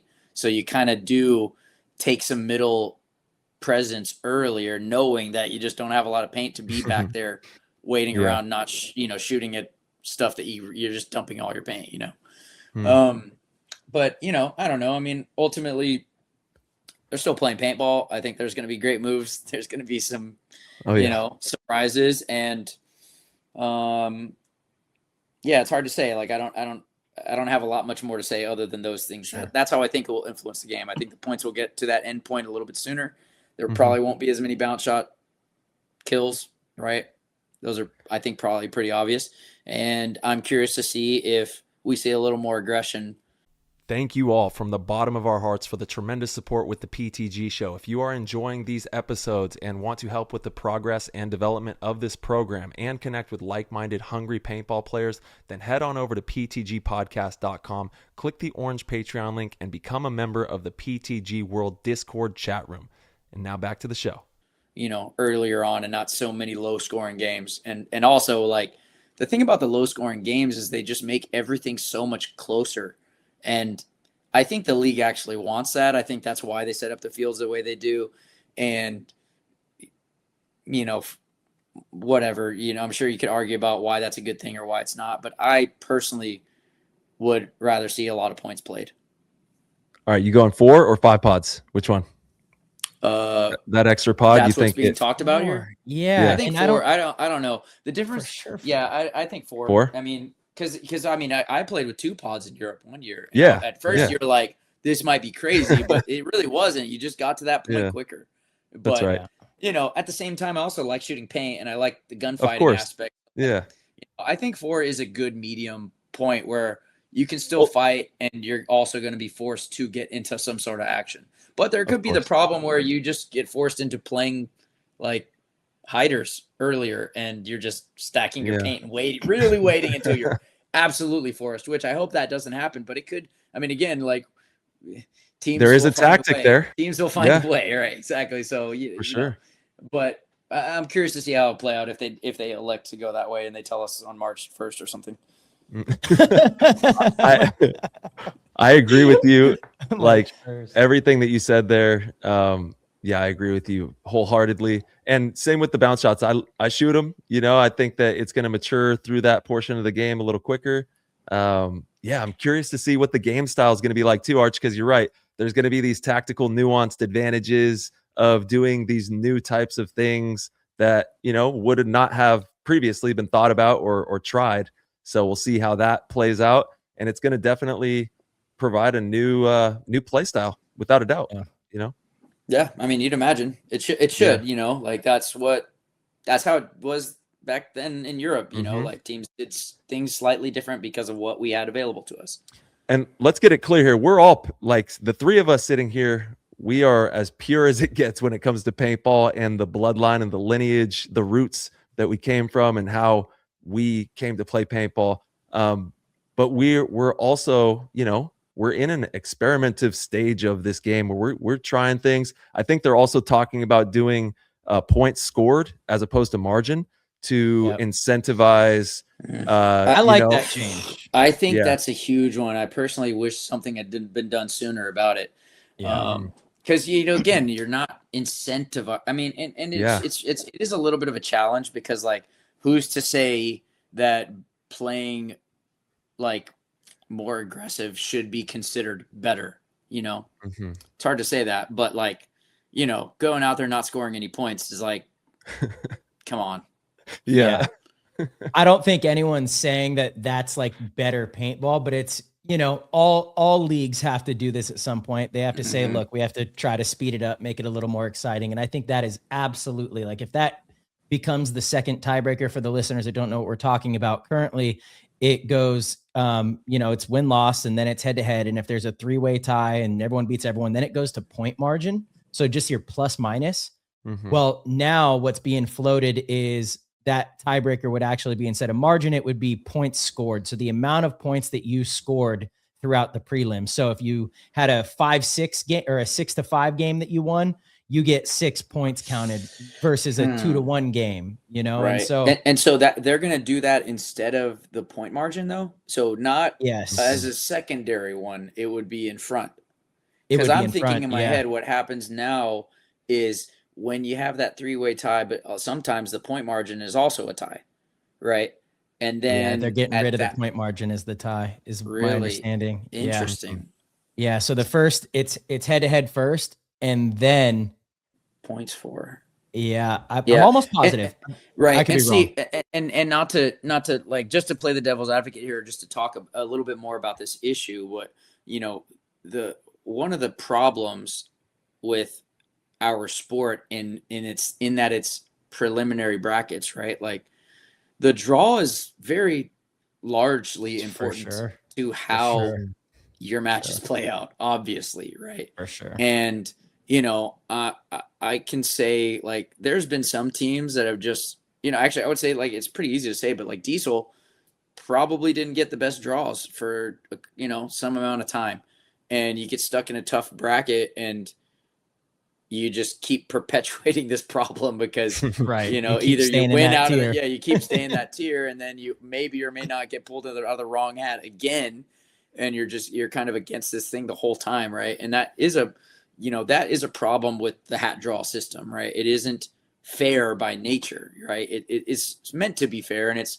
meant to be somewhat random and sort of fair, but it's definitely not like fair, Like sometimes you get a shit draw and sometimes you get a cake draw, and that's just how that's how the cookie crumbles. And me personally, I would prefer to see something different, but that's just one of those things that I think about. I definitely don't like the way the point spread scenario sometimes plays out. And actually, if I recall correctly, I think it was in the Dallas event, we were kind of in a weird tie situation with I think it's like a 3-way tie to get into one of the wild card games or something like that. And there was some sort of weird nuance on how we ended up moving on, even though, whatever. I don't remember it anymore, but I just remember thinking into it. We're like, oh yeah, we're out. And then we came back and Jason's like, oh, you guys are in. And we're just like, wait, what? And the fact that like we've been doing this for a long time and you don't actually just know for certain every time is like, that's, to me, is crazy. It should just be so simple, so clear, and so easy to understand why it's that way, and not this thing where you're like, well, is that the best way to determine it? And everybody's got their own type of opinion. Like, and maybe there's just no way to do that. I don't know, but like, I just think we can point too many holes at the present moment. And if that's the case, like we should probably, find a better way to seal some of the holes up. So Archie, here's a funny thing in the rule book. Obviously there was the whole clip of Jacob, whether he went out of bounds or not in the final match, but in the rule book, it just says a player's eliminated if they go out of bounds, but it doesn't clarify what out of bounds is. Is it foot on the line, foot over the line, foot completely over the line? So it's like, we don't know. We don't know. Which is it? You guys still don't know? No, there's no rule. You guys call yourselves professionals? How do you not know this rule? I'm retired. Yeah. Shit. It's not in the rule book. That's hilarious. I mean, that's not surprising, but it's also really funny. Yeah. This happened in Europe when I was coaching Lucky 15s two seasons ago at the final event. I don't remember exactly what happened, but it had to do with a penalty. It had to do with a major and the way it was assessed. And I knew the rule clearly as it was stated in the rule book. And I remember arguing with Jason. I'm like, no. And he's like, you're wrong. And I pulled it up in the middle of the match. And I remember the rule was like a loophole. And I was like, it's not right that we win this point. This is how it is. The rule says. And I showed it to him and he literally looked at me and he's like, don't fuck me on this. He's like, that's a mistake. We made a mistake. This is how it should be. And I think you know that. And I was like, fair enough, Jason. I won't push this. It is what it is. I get what's fair, but also this is what it says in the rule book of what we're competing in. Like, guys, we got to dial that in a little bit. Right. That's crazy. That's funny. And also God bless Jason for just being straight and real about it, Oh, dude, Jason's honestly is the man. Look, like our game we've built from within. Period. There's no outside, person that comes in that normally does these kind of things. We're all paintball players that have like taken on these roles to try to build what we have. And so I'm really appreciative of Tom and Jason and what they do, because they wear like 14 different hats. Jason's not just the commissioner. He does other things too. And Tom's not just like, he does so many things. So I think it's important to give them grace. And I was able to look at that two ways. I was like, you owned it, and you are right. It shouldn't be this way. I know that, but I also know that this is what it says. So it is what it is. Kudos to you too. Cause I mean, again, like you could have just reacted or responded much differently than that. And like, I mean, I know who you are. And like, I like to think that like, I think the spirit is ultimately what's more important than what might be what's said, and I think that's what you embody there by reacting the way in which you did. You said, okay, you know what? You're honoring that, you're owning that, and I respect that. And also, like, I can agree with you, even though it might not be for my benefit right now, you know. And I think that's like, dude, that's world class right there, like that's what that is on both of you guys, to be honest. So yeah, good on you guys. But yeah, so call me crazy though, but the rule should be if you touch the line, you're out of bounds. It could be anything. It just needs to be specified. It could be anything. I think it you're could right. be anything. Sports are like, if you're in football and you're touching the line and you're not catching the ball, it's not a catch. Well, you have like the oh my God, what is it called? Yeah, you touch the line, you out. No, not the out of bounds line. Not the first down line. The pylon. No. The what sport? Line of scrimmage. God, I don't know why I'm. Yeah, so the line of scrimmage, like a quarterback, as long as he has any part of his body behind the line of scrimmage, he can throw the pass. And it's still okay. So that's where a line is blurry, right? So it's his entire body has to be over the line of scrimmage in order for him to not be allowed to throw the ball. But I think that's defining the line as it is right. But what I'm saying is it's not touching the line. Like he's over the line. It's a blurry. He can be over, right? And that's a unique circumstance for the action of still being able to throw the ball, right? But like out of bounds line, I know it sounds confusing, but the line is the boundary. Like you touch the line, you're out. I'm cool with that. Yeah, I don't disagree. But you're saying it's not even defined, which is it's not defined, funny, right? Yeah, but that's like an implied rule, then, right? I mean, it's implying that you understand that about other things that happen in the world, but it shouldn't be implied. That is. You got plenty. Hold on, dude. We know plenty of dummies that play this game. Myself included. Yeah, finally getting out of here. Yeah, but, the NFL rule book clearly defines what out of bounds is. You know, I figured that. You know what's funny is I haven't checked the rule book in like 3 weeks or since World Cup. Maybe they updated it. Maybe they updated it. Dude. Maybe they updated it. You're looking at what was version. But also here's also the issue though, is like you look at that back line, it's not straight, so it's not actually the grid. So it's like, I mean, what are we really doing here? You know, how are we going to enforce? I don't know. I think the back line should be like, it should be like a foot behind the start gate. That shouldn't be a thing. Now the sidelines, I think, are more important. I do agree with that. I think that and also this is a whole point of why you make rules, right? It's not so much about what the rule is, it's for the spirit of how it's supposed to influence the game. Yes. Right? It's not just for the sake, it's to define things that would have a material difference in the game, right? Something like a boundary that is when the point's over and done with and won, or should be won, that should not matter. That should not influence how the game actually played out. It should be there to not be taken advantage of, right? And I think that's what's funny is I don't think most people understand what that's what rules are for.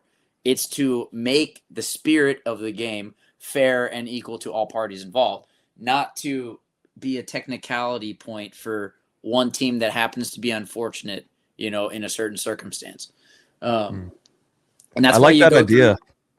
That was good. Yeah, like a foot behind. They had that. It's just they had issues with people like starting off the start gate and like leaning back and getting a shot. But I mean, I don't know. The back line boundary is like one of those ones. Right, you're running in. There's no time left. Like again, like there's not a really. It seems to be a thing still for whatever reason, and it seems like they could come up with something. And you know what else doesn't make sense is how come you're allowed to hit the buzzer and then go over the gate? Because that's out of bounds. I agree. It makes no sense that you can do that. But if I hit the buzzer and walk out of bounds, I'm eliminated. Yeah, I mean, so, I'm still, you know, I'm glad you brought this up because this is one of the things that really does get me every time. I'm not sure what's going on in my head that I've yet to consider ever jumping over and hitting the thing. Like I'm at no point ever am I still considering that as a possible option, but for some reason this thing's still happening, you know, and I'm like, am I the odd man out here? Like I've never done it. I'm not doing it. I'm going full stop. Dude, it's just crazy.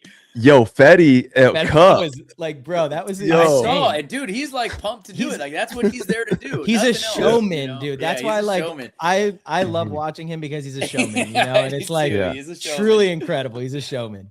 But that was the craziest box jump I've ever seen. Right. Yeah. Oh, was nuclear. That was when they beat the Russians, right? That was it. Overtime. They came back like down 3 points, come back, and then he's just pumped. And what's cool about that too is like, you know how personal that was for him. Oh, dude, of course. Like that was what was nuts about that game for sure. Yeah, no doubt. 100%. The funniest part about the video of Jacob stepping out of line is that the guy is wearing a PTG shirt. I know. Well, he's like he's on the line, ref. And Marcelo obviously is on the team, who is PTG. Damn, it just feels like an oxymoron. Come on, I'm like, come on, bro. It's wrong team. Okay, so I do want to talk about this though, because I do think it's something that I just think about, or not. I don't think about actually a lot, but I have thought about it. I remember, I think I was talking about it at World Cup. Was likely after that game, but like, dude, it's crazy to me that Fedorov can't ever play with the Russians again.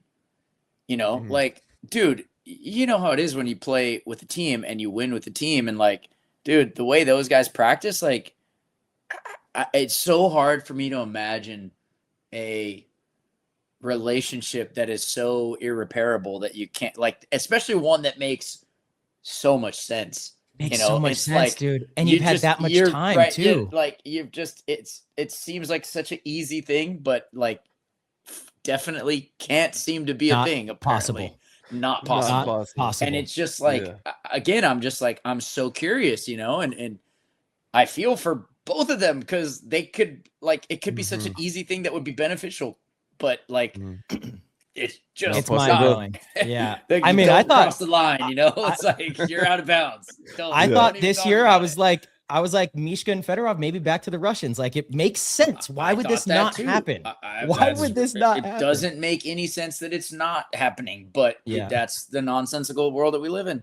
Yeah. And so much time has passed. Like, dude, look, I've had so many feuds with people, and like a year goes by and I'm like, bro, who cares? Right. I can't carry it anymore. It's exhausting to keep that going on, right? Like, I mean, God bless. Like, it's really interesting.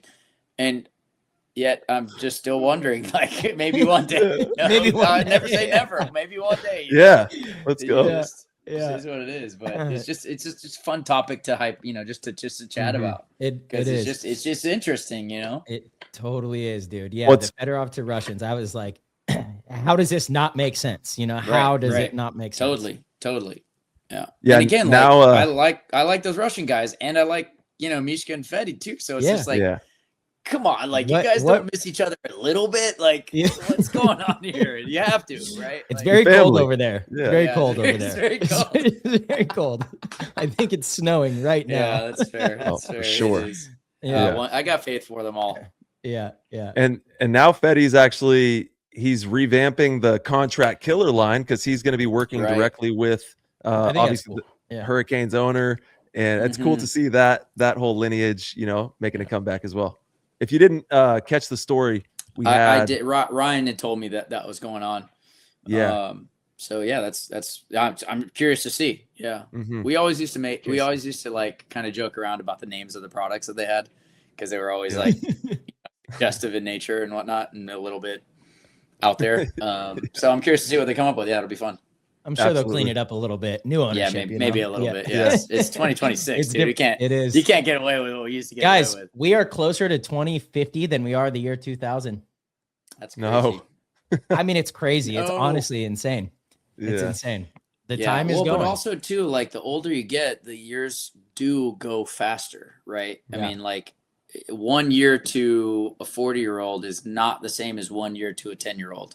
Dude, I just learned something really interesting about this. I always thought, and I think most people think, that it's just because obviously when you're younger, a 5-year-old, a year is only 20% of your life. So, or not only, it's 20% of your life, which is a massive number. When you're, 20, it's a lot less. So time speeds up in that way. But a neuroscientist was explaining it to your memories. And as you get older, you have done so much of your day to day that it becomes kind of autopilot, and your mind really only remembers moments when something new happens, or you're storing like new information is when memories are created. I'm butchering this explanation, but it was a completely different shift in thinking. And it's like, the way you slow down time is by constantly having new experiences and living a life that is not very predictable. And it doesn't mean fast.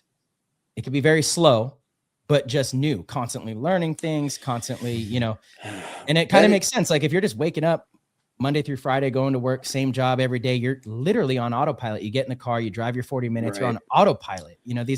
It's muscle memory. You're not really aware. You're not present because you're not forced to be. Your body is overridden. Yeah, I mean, that's an interesting point. And I resonated with it, hearing you say it.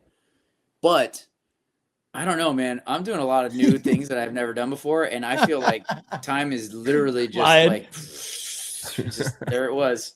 Yeah, I was smiling for it, but there it goes.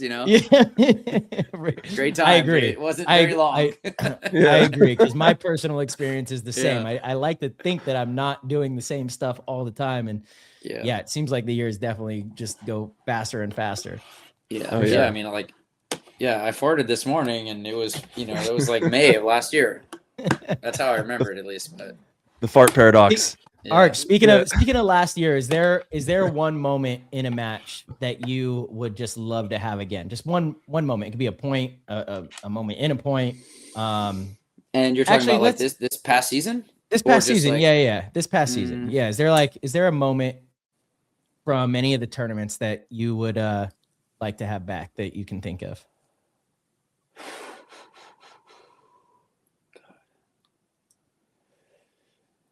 I mean, God, it's sort of hard to say that with one specific moment for me personally, because like I think in our elimination games, like when we got beat, unfortunately they weren't super tight games. And so it's hard for me to say there was like one meaningful thing, you know, like if I could think of like having a moment back, like I would argue before the game started, you know, like just maybe having a different outlook going into the game, but not so much like what actually happened there that would have like, you know, maybe changed a lot, you know? Yeah, I wish I had a better answer, to be honest, but I would argue that like No, that makes sense. the games that we actually, yeah. lost on Sunday weren't so much, in my opinion, about like one thing on the field. I think we just missed with how we were going into the games, you know, and not because we weren't trying to be better or not Sure. because we thought we weren't going to succeed, you know, but like just in hindsight, you know, having a slightly different perspective. I mean, there's always things that you could have done differently that would have likely ended up meaning better results, you know, but like for me, I think about like what I didn't maybe say or bring up in a team meeting before a match. And, you know, maybe those things would make a difference. Maybe they wouldn't, you know, but like when you have an outcome that's not the one you wanted, you know, that's where I go with it, is how could I have better influenced this before this, you know. Once the game plays out, you know, like getting shot, whatever, I make a mistake, you lose or whatever in a point, you know, I mean, that's the game we play, you know, like it's very difficult to be flawless. And also at the same time, like, even if you know you're going to get shot, like you still get put in for a reason, you know? So it's like that's just living by the sword, you know, living and dying by the sword. But for me, what I think is just maybe the opportunities I missed to help my team find whatever it is, you know, in those games. And I know I'm capable of that. So that's where I go when you ask me to point out something. Yeah, you know? no, that's actually, I can't necessarily say exactly what that is right now for one of those specific games, but like, you know, that's what I think about. And after those moments, you know, I think about it a lot more. You know, we've had a few months since the last one, so it's not so top of mind for me anymore. And I'd learned to not ruminate there, you know, that's not going to help me that much either. You know, it's time to move on. And I see the lessons here. And again, the lessons are always different. You know, what lost us the Magic Cup is not the same thing that lost us the match in Dallas, you know, or these other tournaments. So, you know, you just log them and hopefully at some point in time it comes up again and you're able to better recognize it and say something. And you know, I'm willing to bet that in a way, what caused me to not say what I think might have been helpful was also something that I think is a good thing, which is having faith in my team. You know, sometimes just letting it be and believing that that's enough is real power. And that's the fucking gold, you know, and that might not have been the gold for X Factor this year, but it's been gold previously for me. So, you know, and that's a hard lesson for a lot of people to understand, is how to step back and actually just have faith. That's a really tough lesson. And I've learned how that can be very valuable. And, you know, maybe to a degree I learned how valuable that is too much. So there's now this maybe a swing point where I'm saying, okay, let's have faith and, you know, maybe chime in on some of the things that I think would be helpful too. So, you know, it's always a balance. I love that answer actually. And it kind of leads into my next question, if you don't mind. My opinion, you know, I think when you look at a player's career, it gets broken down usually, I think, into like events, if you're really trying to analyze it. And in my opinion, I think you've had a lot of insane performances over, you know, course of many different events, but I think you've had 2 events where I put them in like the top 5 of a player's event performance, you know, like truly do. And ironically, I think they're both in Philly. I figured those are the 2 you were talking about. Yeah. Where you were just on a completely different level than pretty much anyone on the field. Can you share with the listeners, like, what it takes for you to tap into that ability? You know, the preparation, the focus, any sort of sacrifices, if there are any. Maybe you don't prepare like that, you know, but if you can kind of walk people through like what your preparation is during some events like that. Yeah, I mean, you know, it is interesting because like, you know, preparation is one thing, but also too, like, you call me crazy, but we've all been preparing for a long time. You know, that doesn't necessarily mean a lot, you know, like I'm sure, I mean, I know Marcelo, you work really hard. I know Tyler works really hard, but like, you know, we don't win everything and we don't have our best performances either sometimes, even when in spite of our preparation. Right.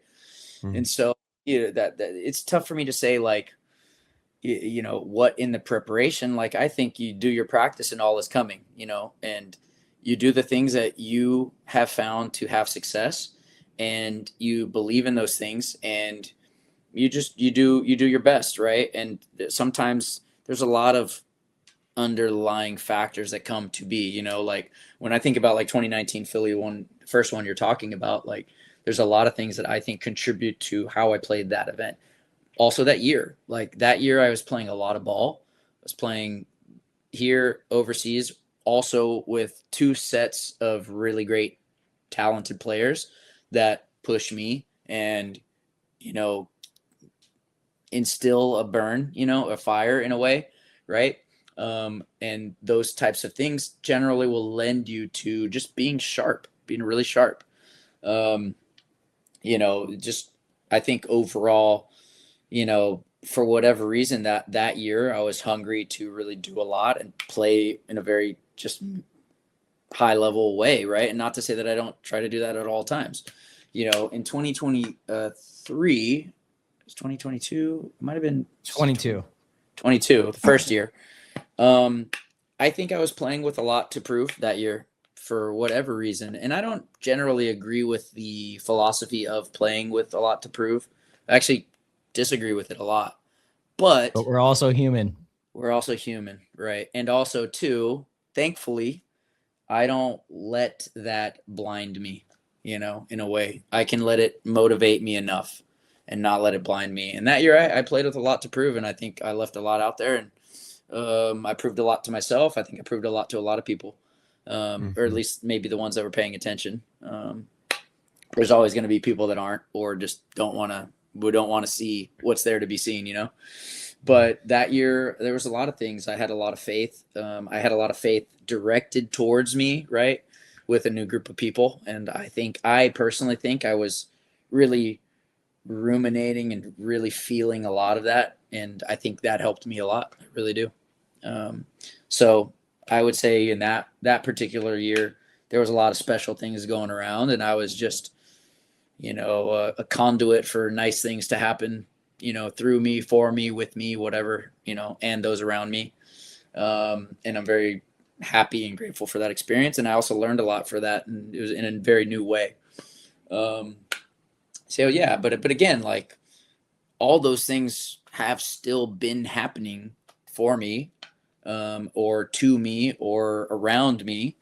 And, you know, maybe in the last year and a half, I haven't had the success that I had in that window of time. And that's totally okay, you know, and also that's totally right. That's totally the way things are to be, you know, not just for me, but for everybody that's listening to this or my fellow people in here with me, you know. And so not getting too hung up on results or just the way things are, you know, like I'm just, I'm not bothered by the results. I'm not bothered by how it happens. Yeah, really, honestly though, I am bothered for the most part. I am. And well, I want to talk about that actually. Yeah, because there's something profound about that, Archie. And I think it's deep wisdom. I really do. And for whatever reason, it found me, and I understood it to be powerful and deep. And it's hard to explain to people, man. It is. But like I walk around unbothered by what's happening to me, whether it's good, bad, or indifferent. And I really honestly love and appreciate that about the way in which I see the world and think about things.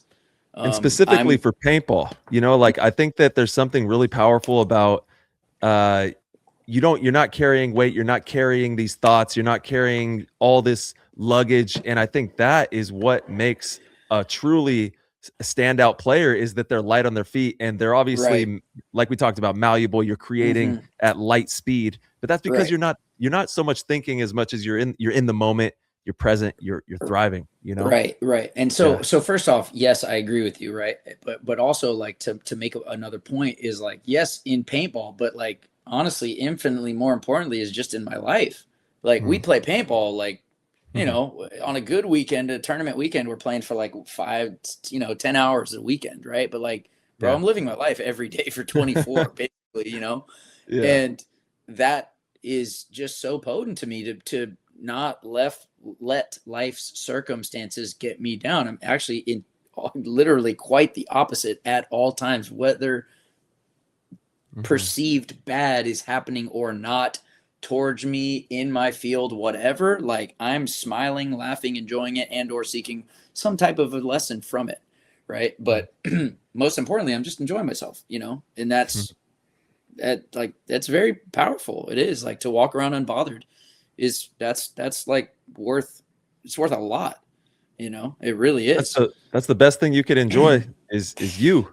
You know what I mean? Yeah, like, I mean, and honestly, and the people around you too, because I know you Right. take care of everyone around you as well, and you have a big heart. You're gonna, your family, everybody that's in your circle. I mean, I definitely try to, within reason, for sure. But yeah, I mean, I wish, it's like anytime you have, like, a really valuable thing, like, if you're a good-hearted person, you want to share it. You want to distill it out or give it out, dish it out, but mostly share. And that's how I feel about some of the things that I've learned. And definitely for anybody that's willing to ask or be willing to receive, like, that's what we're here to do, is kind of share our knowledge so that we can kind of keep pushing or keep expanding, light in the world. Amen. And you've had one of the most storied careers, dude, in pro paintball. As an athlete and a player, you've checked all the boxes. Looking back across that, you've played for quite some time now with some of the biggest names in the game, Dynasty, X Factor. What are some of the moments that you cherish the most? Whether it's a couple moments or, whatever something that you cherish that you picked up along the way in any of these organizations. Yeah, I mean, I think your first, like, kind of big tournaments, and big can be a loose term, but, like, the ones that were meaningful for you for whatever reason are always, like, really special. I can think of, like, 4 tournaments that are, like, for me, just really fit the bill when I think of, like, my favorite tournaments. Yeah. And it's always not just the moment; it's usually the story and the circumstances and other kind of identifying factors that for whatever reason just have the heartstring to it, but past that, like, more recently, I would definitely say just, like, the friendships that I've just come into having, that has been very meaningful for me more recently, quite a bit. And I just feel very, very fortunate to have some of the relationships I have with some of my past and current team members. Those are things that will be here for a while for me, and I still get to call on those things when I want to pick up my phone, and those things just light me up. They really make me feel good. And I mean, again, like, our experience is the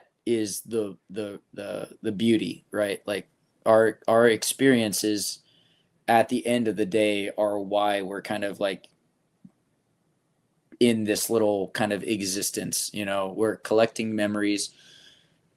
Hopefully you get the ones that you think you want or whatever, but, like, I'm very happy with all my memories, and I'm very happy to recall them, and I'm very happy to be able to recall them with people that I just genuinely love and care about. And for me, that's quite an accomplishment. I'm happy that, my ego can rest in a way that I feel like I did what I needed to do.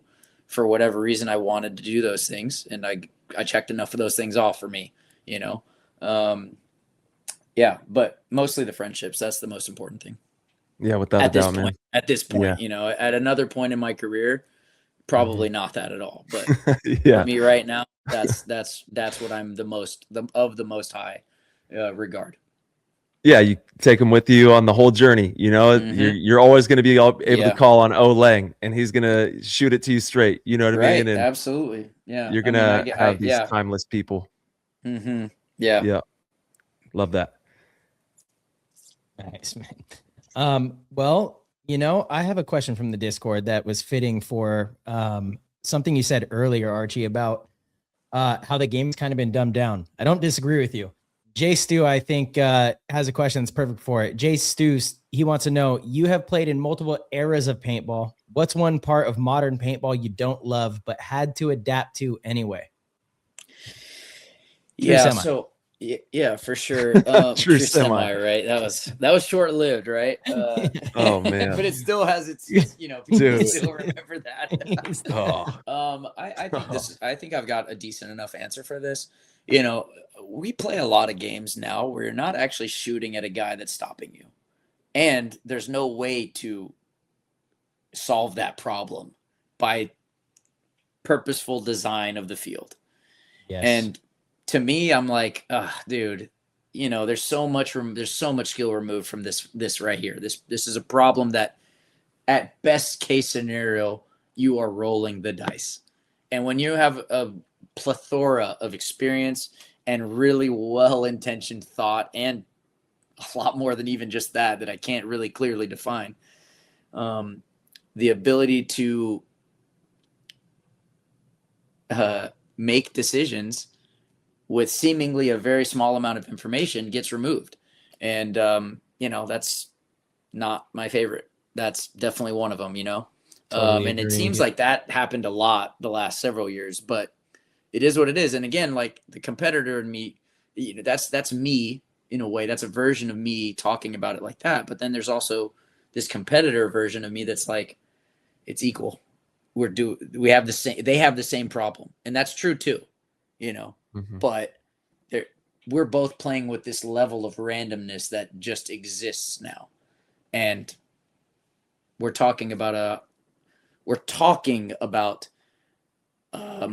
our sport being a high degree of skill to be the best, and yet we are removing skill on purpose. I don't know what to say or more than that, Yeah, same page, dude. I totally agree. I do kind of think, and I hope that the new bunkers, because they're removing the 2 wedges and the new bunkers are a lot lower, I'm hoping it's going to open the field up a little bit. Right. Where you can almost see, right. Yeah. So maybe we'll see. We'll see, because I totally agree. There's nothing worse than there's somebody that is just shooting a gap and you have no way to put that person in. There's no possible way. Yeah. And I'm glad now that we're talking about it, I can think of another one that in my opinion almost is worse than what I just said, which is hard. I kind of in a way hard to imagine, but also being able to run to a spot that's powerful at will, but even worse than at will without anybody being able to see it. It's like, how are you going to give up the best real estate for complete freedom? It just is like, what? That is nonsensical to me, like the whole point of the field, it's supposed to be protected and earned, right? But if you can't protect it, you can't earn it. So it's not virtuous to play a game like that. Literally, it's not. If it's easy and you're giving the gold for free, it is not of a virtue. It's a waste of time to play, actually. So it's the players are just crashing into each other. We've seen a lot of that. Right. Yeah. And again, like unseen too, which is the next level. It's one thing if you can see the guy, but it's another thing if you can't even be in a spot where you can see them run there. It's just like, you're guessing. Dude, this is the game we're playing now. You're guessing. Damn. You're absolutely guessing. You're guessing. Yeah, and no smart players I always make that? I think that's why the field's been so slow. I've said this for a long time. It's like, look, when we can go into practice and we can present problems and find solutions, then in the event, when those problems exist, we can break it quick, and we go right into our formation of breaking and solving that problem. and you can get into good spots and get rewarded and all that, but it's been just completely taken away to where you're guessing. And I don't know. I mean, I know I'm a more conservative player than most, I guess, but I'm definitely not going to just go and fucking blindly do something when I'm guessing. You know, that doesn't seem smart to me. It seems like it seems like a bad decision. Well, yeah, but then and also first off, that's true. But then also the other problem is it enforces like a paradox of thought, right? Like, okay, so I know the situations and I have plenty of experience and accolade to prove that, right?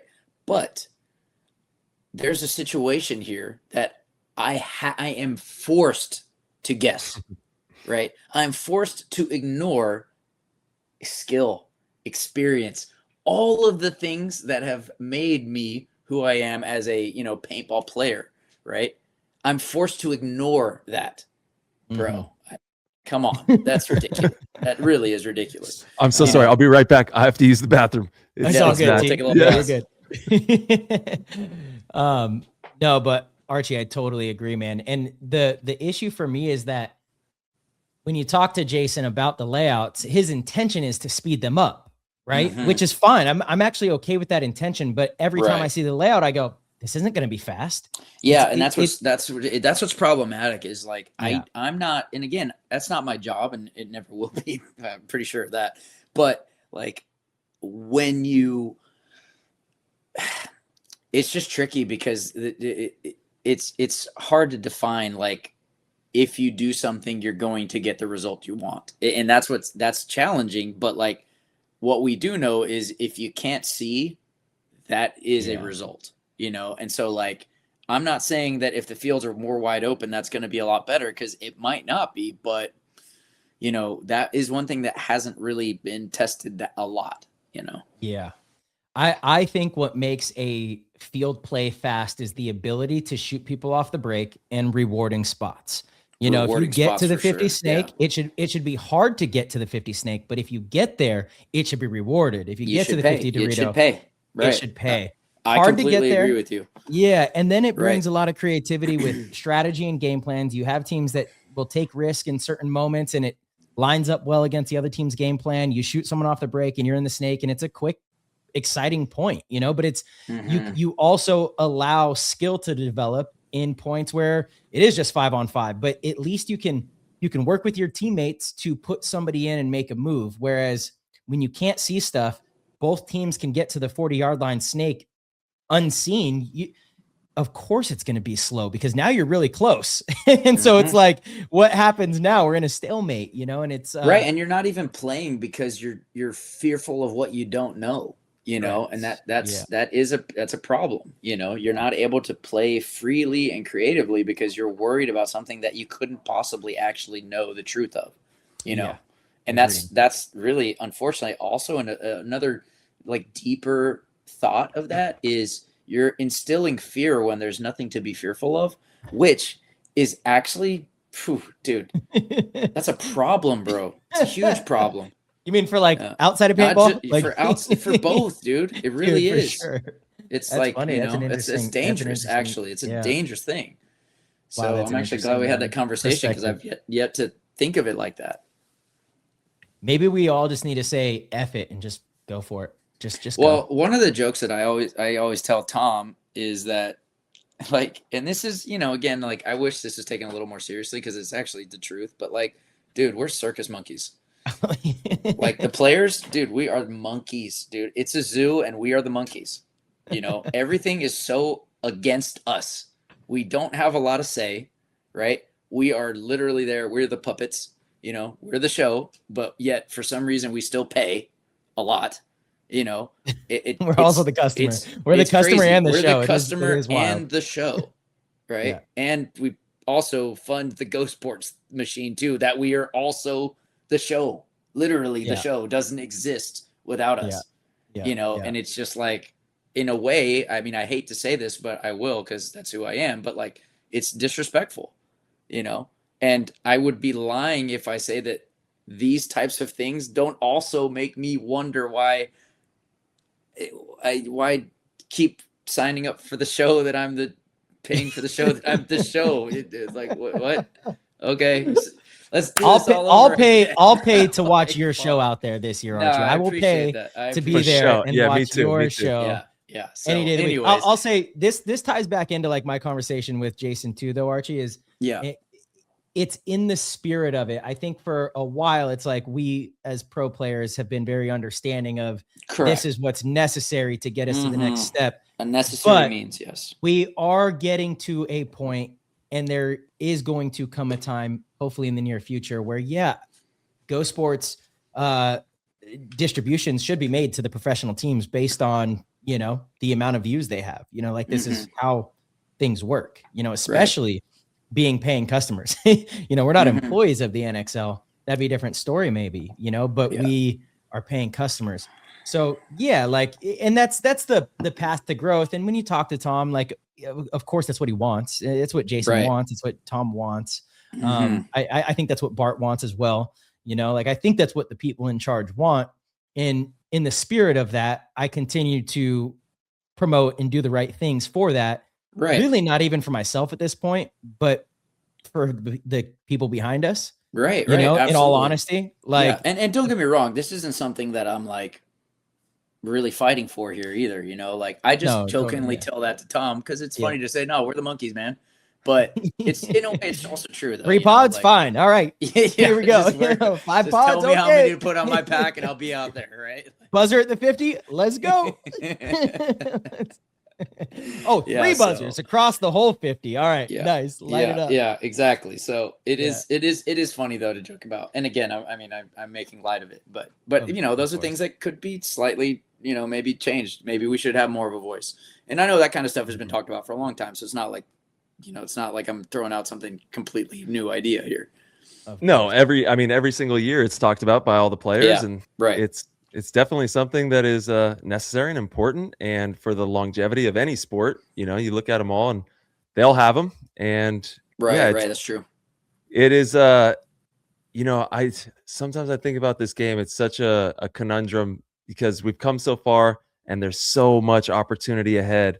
And sometimes I think that it's close, like it's closer than you could even imagine. It's right over there, and if we just keep putting our best foot forward, like Marcella said, it's for the future. I want to make sure that this thing is worthy of the up and coming players, and I love what you said there too, Arch, because that's our responsibility. That is all of our responsibility as players. Yeah. I'm curious to ask this question, but like, what do you guys think it would take for our sport to be more widely recognized as a thing and be able to actually sustain like players getting paid? I think that we're not too far out from some like really cool documentaries that could possibly help out the league and maybe players in the league. I don't know. I think that there's a lot of really great content that could be monetized, quite possibly, and used to help fund paintball. And then along with that comes the big dogs, the big sponsors, all the big companies. That's also something that, maybe down the future they get involved in and it changes the landscape of paintball. But I actually was going to run a tinfoil hat topic on this whole subject. You know what I'm saying? The tinfoil hat subject of, why isn't paintball mainstream? And we're talking about conspiracies only on this? Or just... It's I guess. Yeah, conspiracies.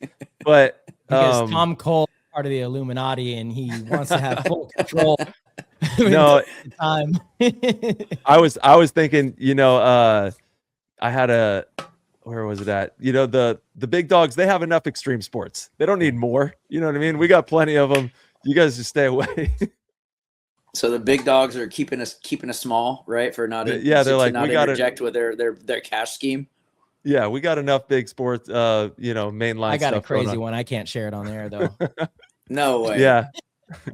How crazy? I want to hear it. Yeah, not possible. I love you. A crazy conspiracy. Call you after.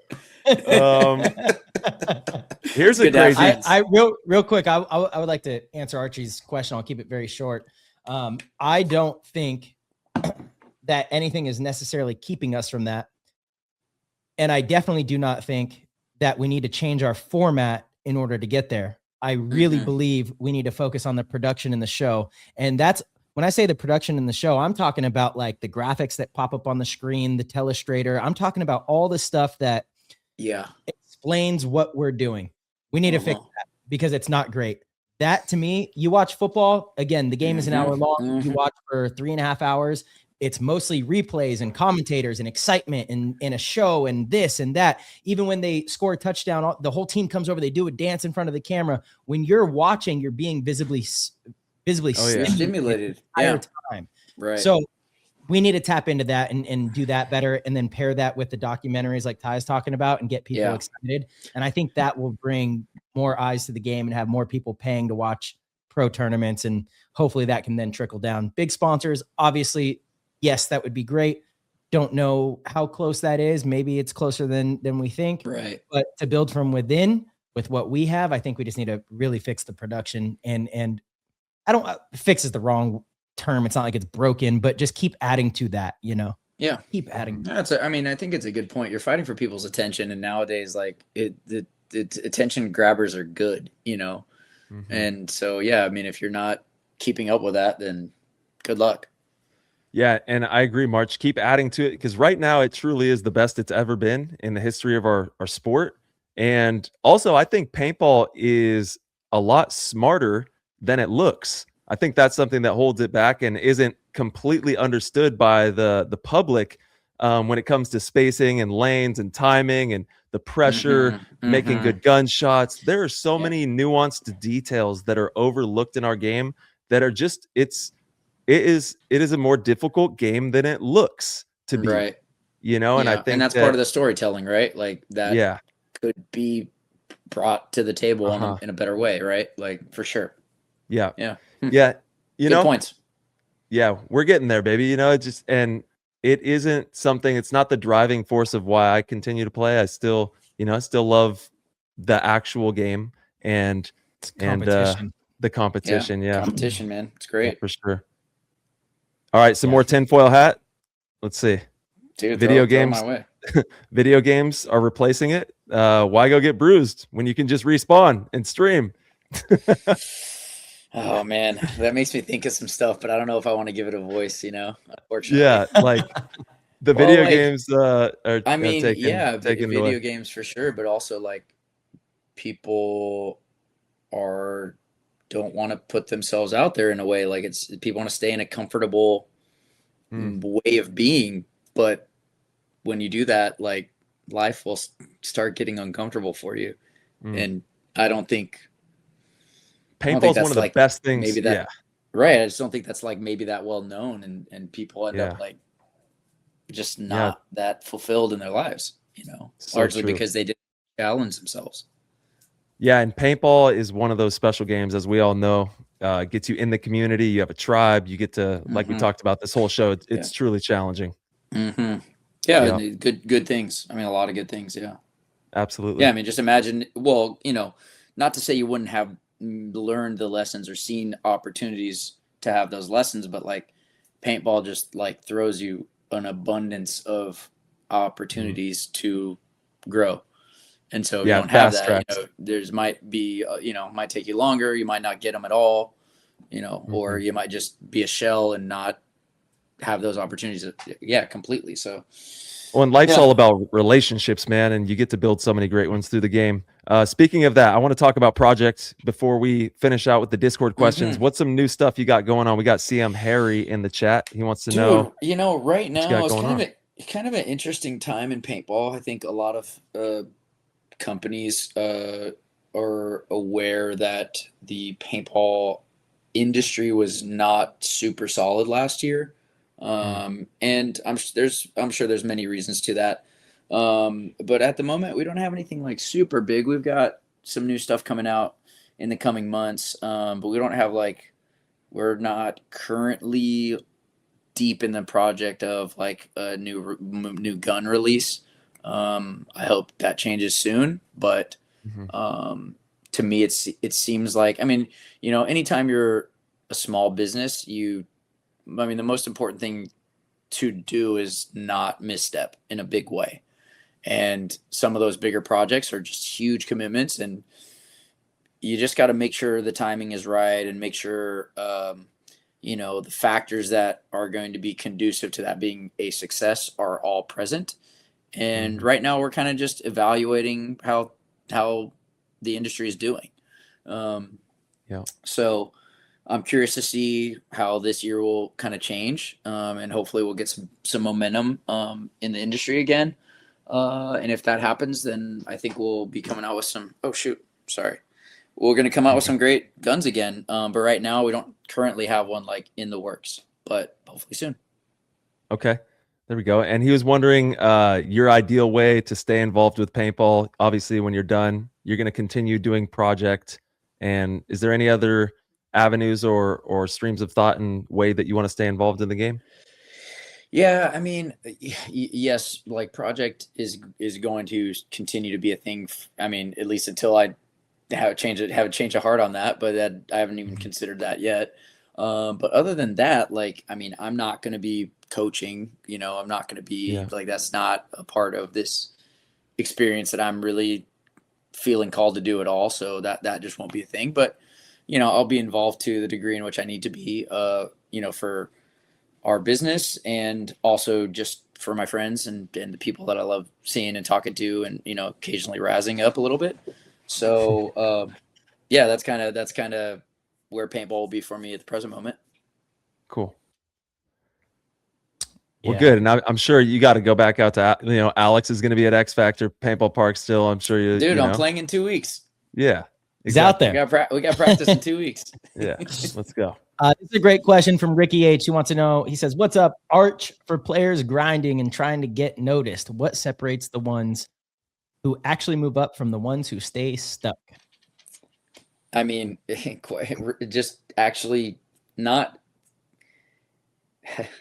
This is interesting. Being without a doubt good, not thinking you're good and playing paintball, like being good. That's how you get noticed. I mean, people at the paintball field that are playing on a team are trying to pick up players that are good. That's what happens. So if you're good, you get eyes. And if you're not good, people are overlooking you.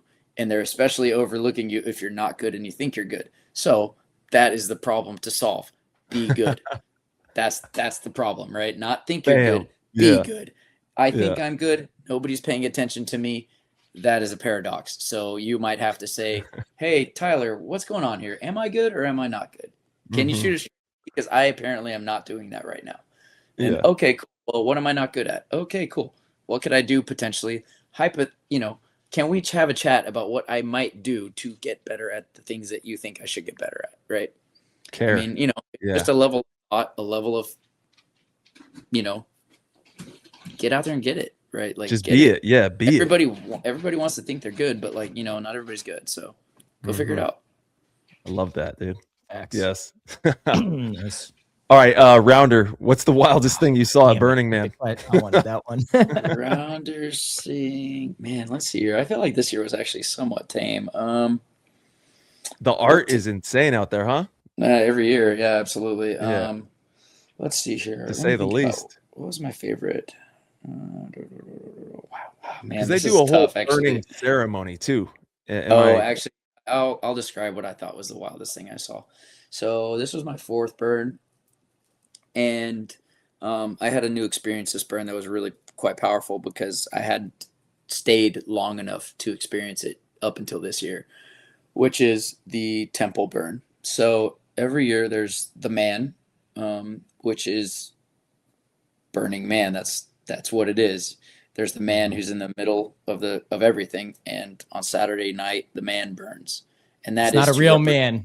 It's not a real man. It's a structure that they build that is what the main part of the ceremony is. Everybody's there to celebrate the man burning, and it's a party. It's a great party, and it's fun, and it's awesome, and it's like a lot of energy for that few hours leading up and then during, right? And the man takes about 30 to 40 minutes to burn all the way down, and that's awesome. And we've done that every year except for the mud burn, which they delayed the mud burn because it was muddy. So anyways, this year the temple burns on Sunday, and normally we leave before the temple burn just to avoid a lot of traffic, and we have a long trip home already. So nonetheless, we planned on seeing the temple burn this year. And the temple is a place of mourning at Burning Man. So it's quite a heavy energy just even deciding to go to the temple,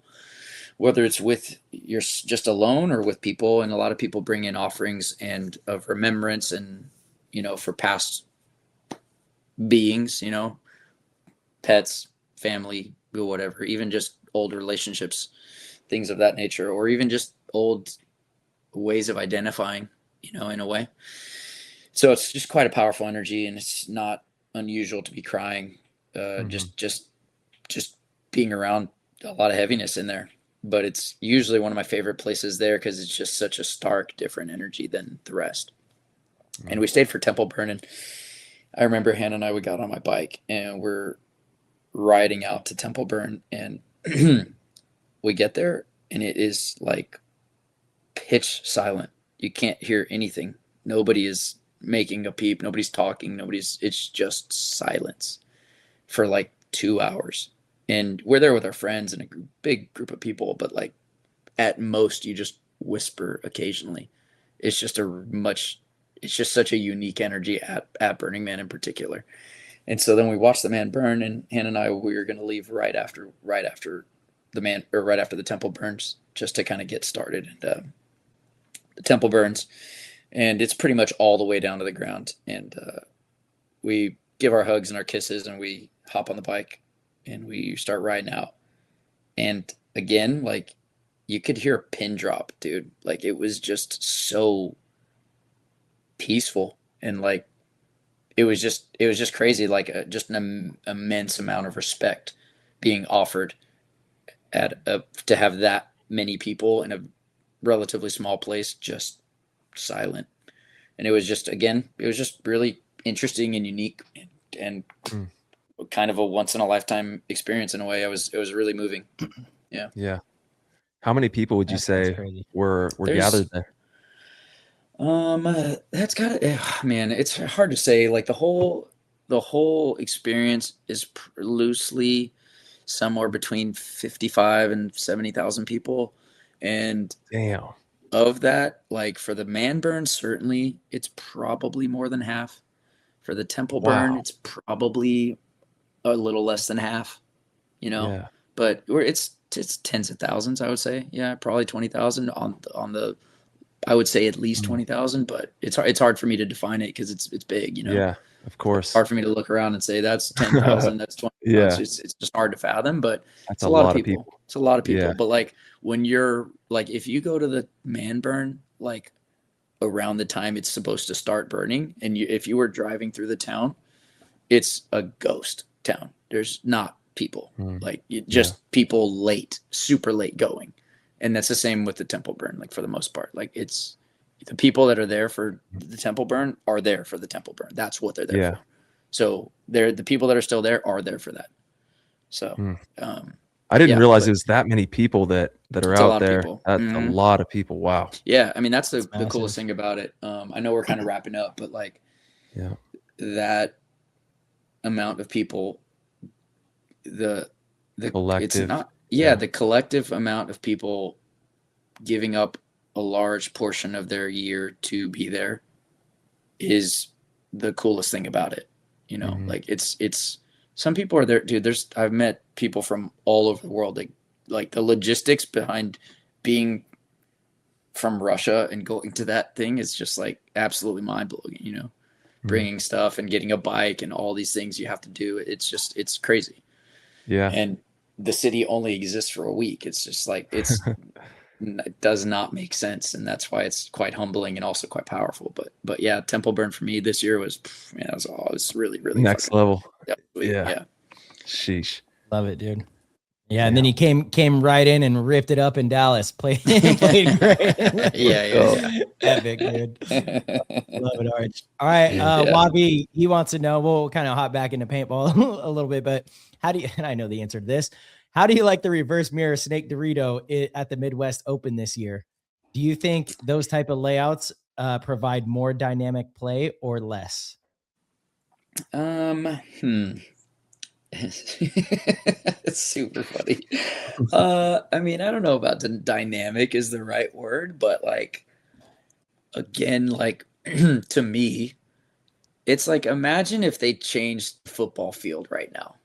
Like it's like, I just have a strong disagreement with like what we've done previously and like what the game has been about, and like to just change things for the sake of changing them again in a way. And also, like, we grew up playing paintball, this thing, and getting good at it the way it was and is.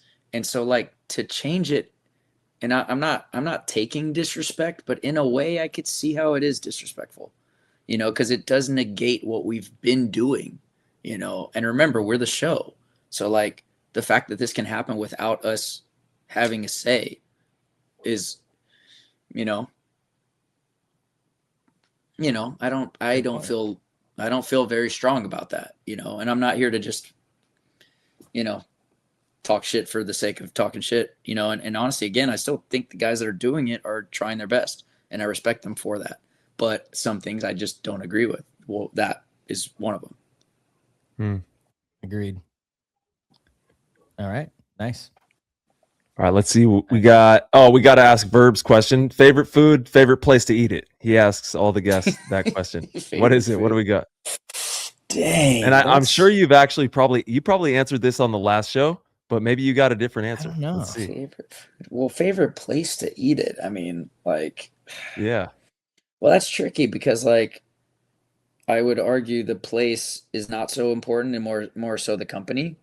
But like favorite foods, like, man, I mean, I'm a meat eater, dude. So like, dude, Terry Black's is like really just hits so hard, or like a really solid barbecue spot, which, Terry Black's, I wouldn't say it's like my absolute favorite, but it does hit a certain type of way, especially with people not from Texas, right? I got to get there. To eat that kind of stuff very often, but like, dude, super amazing barbecue is just like, that's just super good. Yeah. Or like a really fat, thick, rare ribeye, but like the people.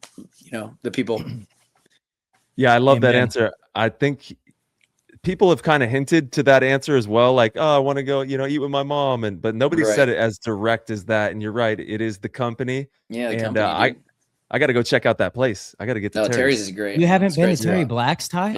All the times you've been in Texas. I've never been there. Yeah, it's so famous. Yeah, it's big time. Yeah, it's big time spot. Yeah. I've been to Salt Lick. Yeah, it's so much better than Salt. Dude, Salt Lick. No. To be honest, Salt Lick used to be the thing 20 years ago. But 20 years ago. But the thing is, they got famous on TV, and like the quality control just went complete. I mean, it's still good, but it's not it ain't what it was. But like I grew up going there. It was literally a hole in the wall spot. There'd be 20 people in that spot. And it was just dynamite. Oh, yeah, because I grew up like 10 minutes from there. Sheesh. Okay. I remember we went out there for an Ironman practice in like 2007, and you guys took us that Salt Lake place. Maybe it was 2008, something like that. But it was, out of this world barbecue food. Right. And super been good. Back since, and it's it's still great. It's still really good, but it's definitely, you could tell it's kind of commercialized. Right. But again, like how do you keep it? Again, you how do you? I mean, you like 10x your size. It's just like, how do you do it the same? Crazy. Yeah, I remember it from a long time ago as well. I went like 15 years ago or something, and it was ridiculous. It's still a cool spot though, because it is a fun place, because it is still completely unique. It's kind of like in a little small town, and it's bring your own beer. Like, that's right. Whatever, and then they usually have like live music, and it's just jam packed. So there's a lot of energy. It's a cool spot still, but the barbecue is not. It's not what it used to be, but it's still pretty good. Okay, I'm going to Terry's. Let's go. Terry's. Yeah. I'll take you. Right. Let me know when you're in Austin. Go. Yeah, I'm there. Last question from the Discord is from UTD Justin. He wants to know, if you had to pick 5 guys to play 1 point to save your life, who are you taking? You can't include yourself. To save my life. Wow. That's high stakes. Man, that's a Alex always thought right, it was, we're not high stakes. This is high stakes. This is high stakes. All right. Man, is there so many, like, again, this is a challenging question for me to answer because like it challenges what I believe in a way because I'm going with like my people, not so much maybe like I think that type of energy going in with your people is just a better idea. Just know I got your back. If I'm on the Right, squad, I got you, baby. You So already I'm know. I'm going Oliver. I'm going Fragi. I'm going myself. I'm going March. Let's go. And this fifth one is gonna be challenging for me, but I'm gonna let me see here. So would I go? Yeah, I'm gonna go Dixon. Oh, he's dude. retired, right? Bring Yeah, it yeah. back. Yeah. And then we're coached by Ryan. Yeah, Brand. Oh man, That's yeah. what I'm going with. Not I threw an Greenspan. extra in there with the coach. You know, like I found a way to get Ryan involved here, so he's the coach. But that's what I There go. you go. Yeah. I love And it. again, Damn, like dude. I mean, I you will. know, worst case scenario, like March gets shot off the break though. I don't know if they're all dying, but I will protect the buzzer for you. right, We're gonna win that true, point. True, right? I mean, he's made a name for himself. Hopefully, it's World Cup, right? Can't lose. He'll protect it, baby. Yeah, those stakes are much higher than World Cup, man. Oh, definitely. Yeah, right. True. Yeah, and worst case, you know, whatever. If we lose, we'll laugh about it. No shot. In the afterlife. In the afterlife. Come on, dude. There's more to the next phase. There's more to this thing than this thing. So there has to be. There has to be. I agree. Well, damn, Arch. This is the longest show we've done in a while. Actually, some of our episodes have been a little definitely shorter, the longest of 2026. Definitely the longest of 2026. Also the best one of 2026. Yeah, baby. And let's go. Yeah, honestly, I had a really great time, man. It's funny. I didn't know if we'd. I was thinking about this a little bit the other day, and I'm like, man, I don't know if I have much to say, you know. And naturally, here we went. Well, man, you've definitely shocked the world on this one. That's for damn sure. I'm sure your DMs are going to be blowing up once this show hits the air. And I just want to say thank you for everything that you've done in the game. Thank you for being who you are. And whenever you do decide to put that gun up, man, it's like I said, it hit me. It hit my when you even said that, my chest. I you know what I mean. I don't know how to explain it, but I'm just super grateful that we've had the opportunity to watch you play paintball, because it has been a treat, and I hope you continue to shoot that gun for many years to come, obviously. And whenever you decide to put it down, it's just been a treat for all of us. And I know I can speak on behalf of the paintball community in that regard. Yeah, thank you guys. I appreciate it. Yeah, I mean, again, dude, it's been a blessing. I really mean that, and you guys all know that, obviously, and we share that in common. And it's been a great thing. It really has been. Yeah, man. Well, hey, let's kick off the new year right. Let's have some fun. Happy 2026 to everybody out there. Archie, thank you so much, man, for taking the time to join us here, and we'll see everybody on the next episode. Yep, I'm gonna go take down my Christmas tree right now. Oh, I was just gonna say to everybody. What's funny is I was just thinking, I was like, don't take your trees down till February. Then I was like, that's a fire hazard. Careful. Disclaimer. I'll bring the February thing to Hannah. We'll see what she has to say about it. Damn. All right, document. Thank you guys, man. Y'all have a good night. Yeah, right on. You too, Arch. Peace, bro. All right, everybody. Thank you guys so much for tuning in and listening to the show. We appreciate your support more than you know. As you guys heard about midway through the episode, if you guys would like to support PTG in any way, you could head over to ptgpaintball.com. You could click the orange Patreon link and sign up at any level and get access to our Discord. The Discord is one of the most phenomenal communities in the game of paintball. We have so many different channels in there. It's great for learning. It's great for connecting, finding teams, selling equipment, whatever it is you want to do in there. We truly have it all. And we hope to see you in there. So again, head over to ptgpaintball.com, click the orange Patreon link, and we will see you in there.